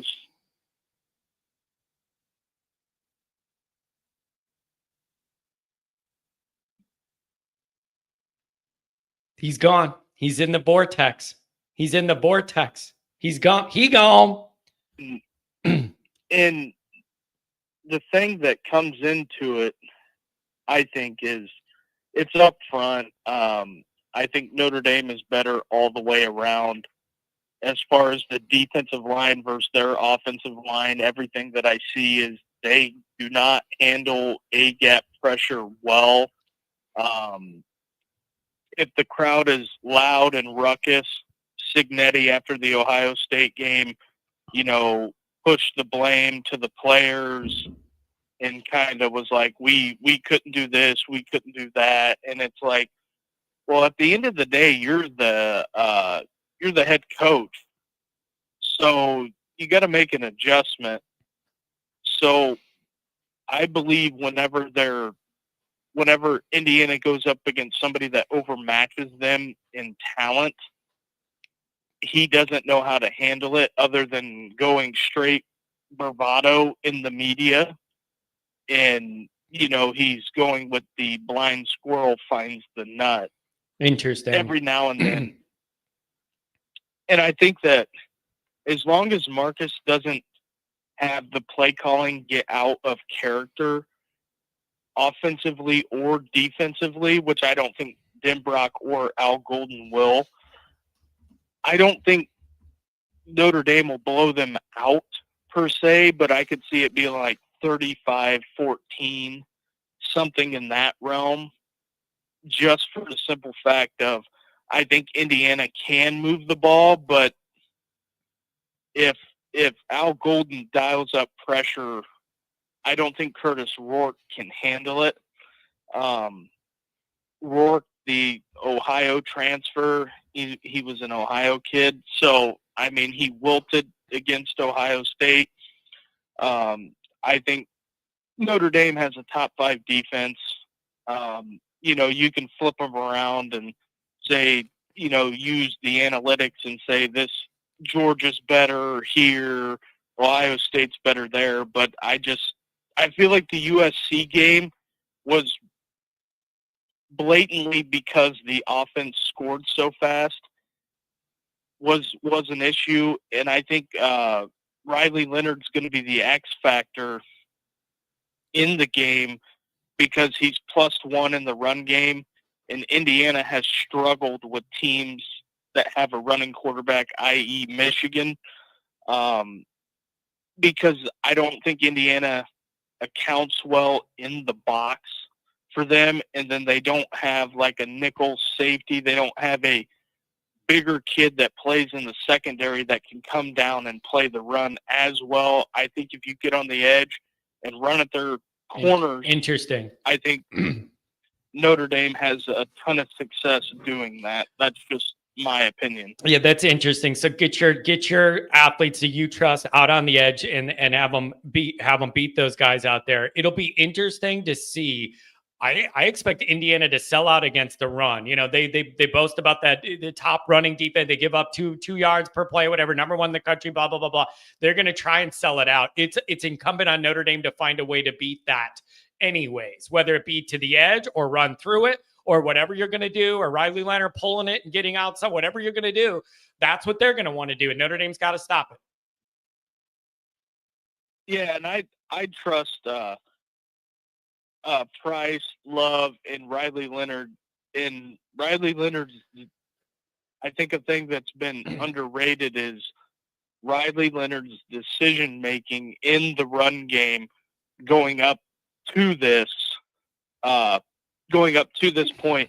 If you go back and look at the Georgia Tech game, how Riley Leonard played so well in the zone read game, and Georgia couldn't do anything against Georgia Tech up front as far as Georgia going against their defense, and Riley Leonard shredded them. Yeah. So Go ahead. Yeah, Denbrock's got to be smart enough to know all of this and know what they could do, how they're going to try and attack it, what Indiana's going to do, what their counter to it's going to be, and have a plan. I believe Denbrock's going to have a plan. You just got to execute it. Oh yeah, I 100% agree. It's just the only thing that I wouldn't say I'm worried. As long as Al Golden can get pressure and they can get home, no targeting penalties or anything ridiculous like that. It just, the only thing that worries me is Indiana running them 10-yard hitch balls. And I would think Cignetti would have learned his lesson against Ohio State. You got to have Rourke get it out quick. But, you know, if you don't have the athletes that can compete on the outside, I think that is the bigger problem that Indiana faces. And you don't know what the South Bend weather is going to be. I mean, it could be, 10 degrees and it's windy as hell. So I don't think Indiana can run the ball between the tackles against Notre Dame at all. It's going to be so. Yeah. I think Indiana might be dead in the water offensively. Defensively, there's nothing on that side of the ball that doesn't tell me that Notre Dame cannot run the ball down their throat. And, forecasting, looking ahead, Georgia's got a backup quarterback. So I think the stars are kind of aligning. And, the SEC homers are going to go at it and say, well, it's Georgia. Well, I think if Notre Dame played Georgia, I think 17 points wins that game. Ooh, man, that's a slugfest. So it's going to be really interesting, man. And we're going to see how the strategic strengths and weaknesses match up here, what the adjustments are. I need Notre Dame to be the more mature program in this regard. Anything else, my friend? Thanks for jumping back in. Oh yeah, I've been out and about, been busy, but I think the biggest thing that Notre Dame has to focus on is I just have it pinned down. I think Riley Leonard is going to be the major X factor in this game. I would not be shocked if he ran for 60 to 75 yards, breaking big runs, like a big run in the fourth quarter to ice the game. I think as long as Riley protects the ball, does not put it in harm's way, he might take a sack or two that everybody might freak out about, but I don't think there's anything that tells me there's any warning signs as far as Notre Dame, beating Indiana. I think the biggest thing on the gambling side of it is that everybody and their brother is loading up on Indiana money line. And when it tells me and I see the public is on them, it tells me the public loses a lot. Because they don't build those big buildings in Vegas off of losers. So that's all I got, John. Hey, thanks for jumping back in. Glad you're back in the country, buddy. Have a good one. You guys are tell you this right now. This chat's tough, bro. This chat's a tough place to be, man. This chat's a tough place to exist. Son of a buck. Listen to this. Haynes King. There's a few callers left. We are going to have to do, if you could shorten it a few minutes. I'll get everybody on hold right now. I'm going to get to, but we got to keep it to a few minutes each because I got some things to do. Haynes King is a dual threat QB and ND QB is not. I'm going to tell you this right now. If it was not for Riley Leonard's mobility, Notre Dame would not be playing in this playoff game. I think they would have multiple. You would have like 3 or 4 losses. And follow me here. It isn't always about like pulling it and running or like a design run or protection breaks down and then he wheels and deals and gets first down and runs out of bounds. There's been so many times where he's just moved around in the pocket enough to avoid a nightmare to live, to keep fighting. Like there's a lot of things he does with that mobility that I don't think we credit enough. it's enough to get those first downs or to avoid a sack or whatever. I think without his mobility, I think Notre Dame's not in this position because they've lost a few games. I'm serious. And it isn't because he's Michael Vick running around. It's just because you got it earlier in the year. You had to avoid all the offensive line problems and everything you were navigating. All right. I got 4 more callers. We can all do it, but everybody's got to go pretty quick. 402, we're talking to you. What's going on? Hey, John. Thanks for squeezing me in, bud. Appreciate it. Oh, no problem at all. Thanks for joining. What's on your mind? Oh, nothing. This is Mark with Context here in Nebraska. Just wanted to give you a quick call on a couple things I'm thinking. Very clever, by the way. Very clever name, by the way. I think Denbrock is going to break out the Price-Love duo here. Oh, I've been asking all year. I've been saying, why can't we get a little of that? Give it to me. Give it to me. Go. I love this. Go. I love this. He's been holding it and holding it like a bad sneeze. Oh. He wanted to hold it to the playoffs. Oh, I like this. We're in a game that needed to win, right? And this is the time.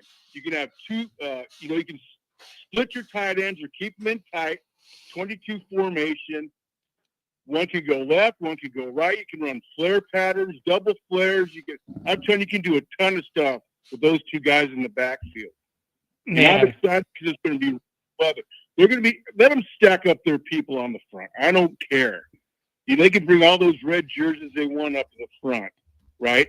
If they overstack, they put 11 people in the box, that's going to hit the quick slant and go. But I'm telling you, those two guys in the backfield will scare the hell out of anybody. Yeah, dude, I've been asking for that forever can you get that, even if it's just for the confusion part of it or not knowing who's going to be doing what. And you're right. You can have one of them staying and it looks like they're blocking. And then before you know it, they're going out for a pass, but you also got to look at the other one because what's he doing? Like, I would love to see that. And it would make everybody so happy if they held it until the playoffs and it's this new little secret weapon. Oh, baby. I love it. Give it to me. Yeah, I'm excited, man. I didn't care who we got. Indiana's fine. I don't care. That guy can talk up all the crap he wants. I want as many young, drunk maniacs at that stadium as possible, cheering as loud as they can. Take the gloves off, clap, scream, yell, throw snowballs at those red son of a bitches on the sideline, and get crazy because we're going to start off the playoffs the right way. Everybody in the nation, like you said, John, is going to be watching this game. Let's show them what we can do. All right. I just want to hit those up real quick. I know you got a few more calls, John. But I love that. Dude, I love that. I've been asking about it all year. Like it is, I'm totally with you. And if they found a way to add that as a wrinkle here, I would absolutely love it. It's my favorite point of the day. Thanks, John. I appreciate it. And one quick thing. Our corners and backfield, defensive backfield, actually played really well against USC. If you think about all the passes that guy threw, Leonard Moore had a great game. Gray had a great game to start with. He had a couple hiccups, but those guys, they're going to tear up Indiana. Oh, Everybody man. Have a Merry Christmas and go Irish. I love it. Thanks a lot, Mark, with contacts. That's good. Look at that. A 3-minute and 15-minute second call, too. Sly Fox is talking about the price of love, baby. Well, I don't know. The price of love. You could go to OnlyFans and find out. 574, what's going on? Hey, John, how are you on a Wednesday? Oh, I'm excited, man. This is all new, exciting territory. I'm just happy to be waiting in. That's right. I agree with one of the other callers earlier about how next week and a half is going to drag. I feel like the first 3 days have already drug like crazy, right? But hey, I know you're trying to speed things up. I just got a couple things I wanted to, touch on. I wanted to go back to take everybody's mindset back through the last 10 games and how we approach things, and I'm trying not to take this one any differently. Obviously after week 2, with the whole NIU thing, feels like a decade ago. We've approached the whole season 1 week at a time, 1 week at a time, one week at a time. Yeah. So I want to make sure, and as a fan base and as I am, we still are one week at a time. We can't look to Georgia. We cannot even be thinking about Georgia at this point. I don't think we have the right to even be thinking about Georgia. We accomplished one goal, but I don't think it's time to take our foot off the gas. Yeah, for the team. you know what, man? I got an article draft up for SI, and I think it's called something like pressure. What pressure with a question mark? And the point of the article is, I don't think it posted yet. The point of the article was Notre Dame is used to their backs being against the wall with pressure from week 2 on. You were fighting for your playoff life with no margin for error, and you had to win every ball game.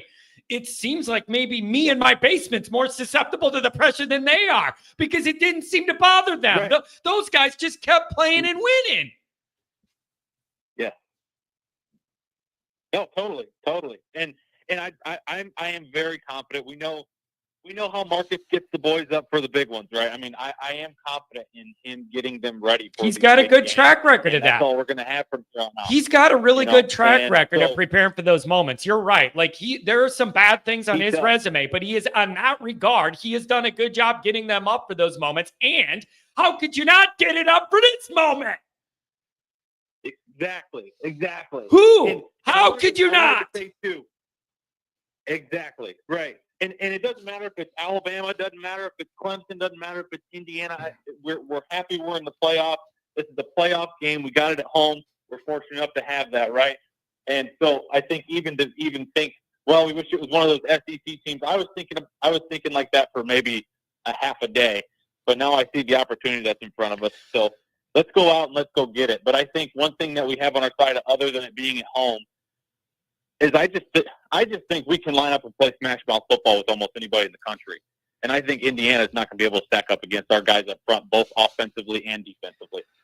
I think our bread and butter, as we all know all year, has been running the football. And, again, John, I'm calling from South Bend. I'm looking out my office window right now on the south side of South Bend. It's 29 degrees, and we got snow flurries. If that's not Smashmouth football weather, everybody's hands are going to be cold. We're not going to be tossing all over the field. Yeah. IU's not going to want to toss it all over the field. I'll take us stacked up against almost anybody. Yeah. Just good old-fashioned, run it down your throat football. Man, but the problem is, don't you think Indiana thinks that too? This weather doesn't affect them? Well, here's what I also thought. I mean, and I know you're going to have a thing coming out about Cignetti, and people have been talking about it. I can respect his, approach. It's a different approach that IU football has had. He's trying to change the narrative. Good for him. He's done good. But what you said earlier in the show, they have not gained any bit of credentials. They don't have any credentials to go back on. They have no credibility to be thinking that they don't have respect right now. They should be grateful that they're in the playoff instead of thinking, well, I don't know why we're not hosting a team. Well, this is your closest chance you're going to get. But you know what? I think the Cinderella story's over. I just do. I think it's over. Yeah. I think Freeman's going to have the boys ready. And I mean, there's a reason that this is the, one of the highest selling tickets, or is the highest selling playoff ticket right now. It's historic for Notre Dame. Yeah, this is history, man, and it's going to be exciting, and it's just going to be. It could be a really special night in the history of Notre Dame football, and it better be. You can't drop this game. So, are you going to go if you're local? What's your plan? You know what? I should have bought tickets last Wednesday when they were $350, but not anymore. Yeah. It's going to be interesting to see what the town looks like with everybody flooding in last minute. It being a Friday is a unique twist. Like it's going to be quite the experience. It's going to be bizarre. Everything's new about it, and it's just great, man. I'm excited for the history. Anything else, my friend? Thanks for the call today. Appreciate you calling from work. That's dedication, baby. That's right. Well, I figured I'd give you a weather update in South Bend. Maybe I'll give you one next week too, when it's game week. I like it, man. But no, that's all I really had. I just wanted to say, have a Merry Christmas, and hopefully we're calling in before New Year's and talking about the next round. So, man, I appreciate it. Thank you so much. Have a good one. Adam, is that real? I got two more callers. You're both going to be on the air. Adam says, John, did you see the Ohio legislation to make flag planting a felony? Are you serious? And if you are serious, It wouldn't surprise me at all. With all of the challenges America has in reality, for somebody in the Ohio legislature to be concerned about flag planting, when you have like all these real life problems Americans are facing, and it comes down to that, like it wouldn't surprise me at all. Jay Carr, you know what they say. If it ain't snowing, John ain't going. Ooh, your Irish genes are showing. I like it. 941. Let's have a little fun. What's going on? How's it going? It's going fantastic. I am excited about what's to come. Me as well. I kind of just want to talk about Georgia because obviously I know we're not playing Georgia, but if we can get through Indiana. I was thinking about Stockton in the backup QB, and Mike Bobo. I feel like his offensive scheme this year has been not too much in the deep ball because you can't really trust Carson Beck. I mean, with the interceptions. But I was really thinking, if we will play Georgia, I don't see it being any sort of advantage either way. I feel like with his scheme, the little screens, the little short passes, I don't see this game having an advantage for us because there's a backup QB. I think the way Bobo has ran that entire offense, nothing's really going to change. The only thing that's really changing is the confidence of a QB who is a 5-star. So I feel like this Georgia game is going to be a lot more competitive. And I'm looking at it this way. We're basically playing a top 5 Georgia team. I don't care if it's a backup QB. Now, wait a second. Wait a second. Many people are probably going to say, you're jinxing us. Why are you talking about the Georgia game that much before we get by Indiana? This is making me a little karmically uncomfortable. It's making me a little uncomfortable. I'm just saying, like, I've had these thoughts too. But I'm always aware of the danger. And I've been a Notre Dame fan through the part of history where if it's something bad could happen, it happens. It's been in my lifetime. And I am not taking it for granted. I just feel an obligation to throw that out there, you. Absolutely. You're right. And like I said, keyword, if we make it there, like I said, I'm just saying Georgia, like I said, one game at a time, I absolutely agree. But like I said, I'm saying any team who does play Georgia in the second round, it's not going to be much difference from when Carson Beck would be playing. That's all I really have to say. But yeah, hopefully we go out there and beat Indiana. It'll be a great game. And yeah, man, I'm stoked. But like I said, I'm really looking forward to these second, third rounds, man. Hopefully it'll be good. Yeah, it could be an exciting run here, and it all starts at home. So, this is going to be exciting. So, anything else, my friend? Thanks for jumping in. You're in Florida too. We got a Florida-filled day today, man. Absolutely, man. Yeah, have a good one. Have a good one. Thanks a lot, buddy. How much time you got, buddy? How much time you got, buddy? Stop looking past IU. We are not that good. Here's the thing, man. Now that the bracket is set, really nothing you've done means anything at all to anybody, nor should it probably. You feel what I'm saying? I'm going to be there. Somebody, Mason, where's the tailgate move? We need to figure out, I want a place for all the always Irish people that are going to be there to be able to gather. I don't know whether that's the North lot like we did before, or if somebody tangentially to our group is going to have a party or whatever. We need to I would like to figure out a group where we can tell all the always Irish people to gather. But I ain't hosting it. It's too short a notice, too much work. Don't even have any idea where I'm going to park. Nothing. I have no idea. No idea at all. So listen, I'm just saying everybody's 0-0 now. None of it matters at all now. None of it matters at all now. The teams that are in are in. It doesn't matter anymore who beat who or who got upset or Northern Illinois. None of it matters anymore. The matchups are what they are. Now everybody's 0-0 and you go make a run. 559, you're on the line. 407 is going to be the last one after that. 559, what's up? What's up? Thank you, John. My phone kept on dropping while I work. Real quick, I'm going to make this fast and quick. I got your spot, Joy Center. Hit up my boy, JTL, Irish. We got you already set up, which is go in there, have a good time. And number two is let's act like we've been here before. Stop acting like we don't belong here. Stop acting like this is me. We belong here because this is what Marcus Freeman has brought to us. Well, wait a second. Let me ask something. If people are acting like we never been here before, it's because nobody's ever been here before, right? Like it's a first time play. It's the first. Like we never been in a playoff game before. This is just another game. This is another game that we know what we got to do and what we got to handle, and we let our big boys run the ball. Let's run this ball. They know nothing pretty going to be. They know fancy work going to be done. We got Mark. We got Julian Love. We got Jordan Price.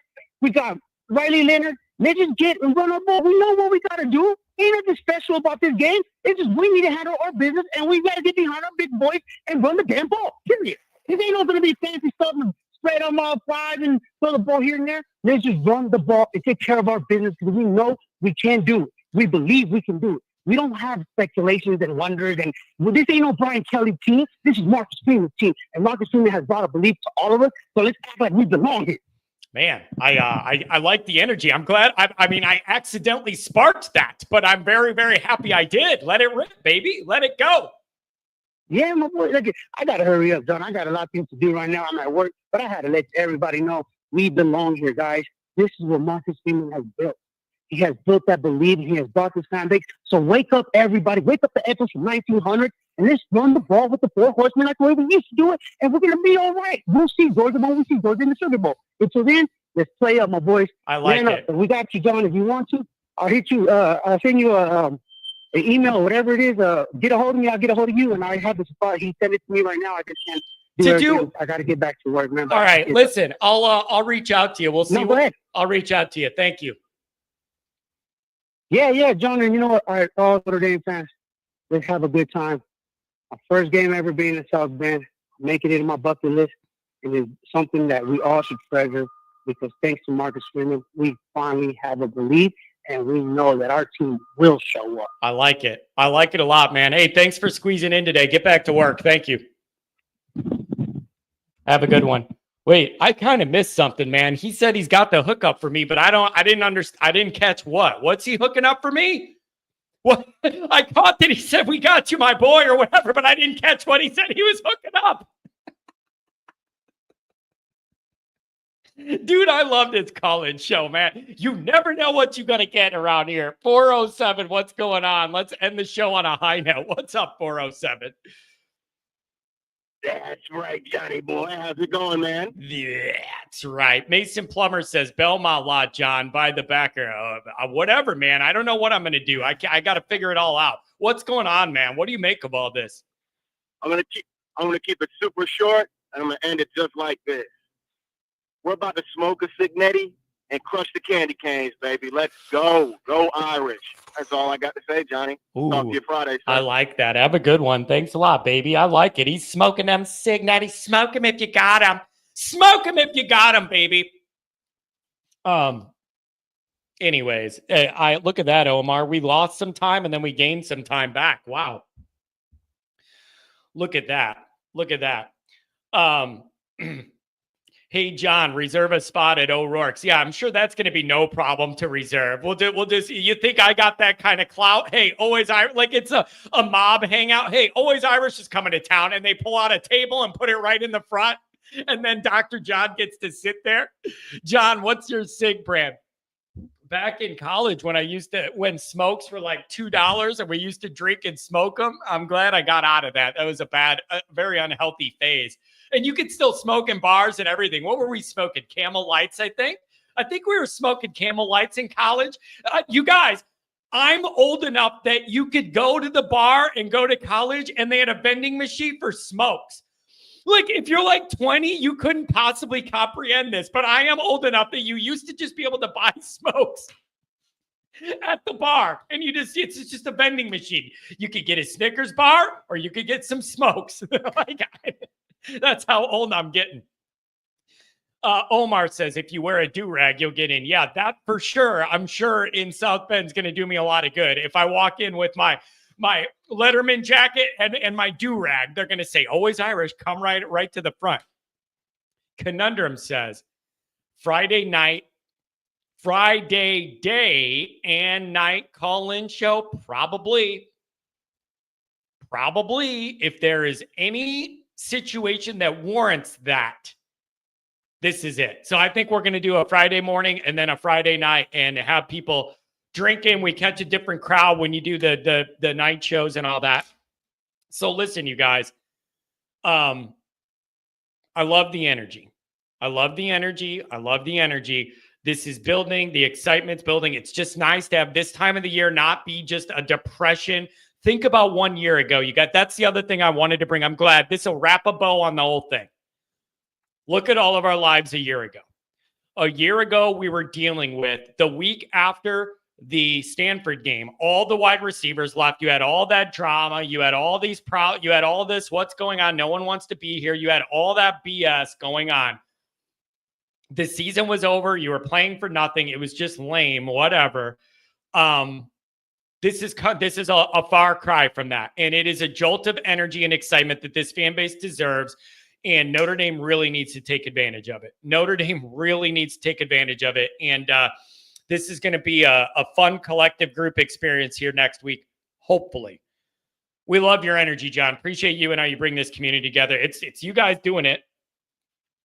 It's you guys doing it. Clampett saying, I can remember when you could smoke on a plane. I'm telling you, if ever there was a bad idea, it would be lighting a stick on fire in an aluminum tube 36,000 feet above the ground. I'm just telling you, if anything, I ain't a genius. If you're here often, you know I'm not a genius by any means. Even I think that's kind of a bad idea. The concept of lighting a stick on fire while you're in an aluminum tube sealed at 36,000 feet in the air, it seems like a bad idea. It seems like you're asking for trouble. But what do I know? What do I know? Anyways, you guys, really love the energy of the show. There's a bunch of new people. Eric, good to see you, man. Everybody jumping in here like it is. There's new names, there's new donators, there's new callers. This is the best part about all this, is meeting you guys and building this up and getting more people in the mix. Let's run this energy as far as we can. I love the way this is building. It's exciting. I have a juicy episode tomorrow that's going to get some people riled up. And then Friday, I really am thinking morning. And then we do a night show too. Catch both groups. All right, you guys. Love this group. Thanks for everything. We'll see you.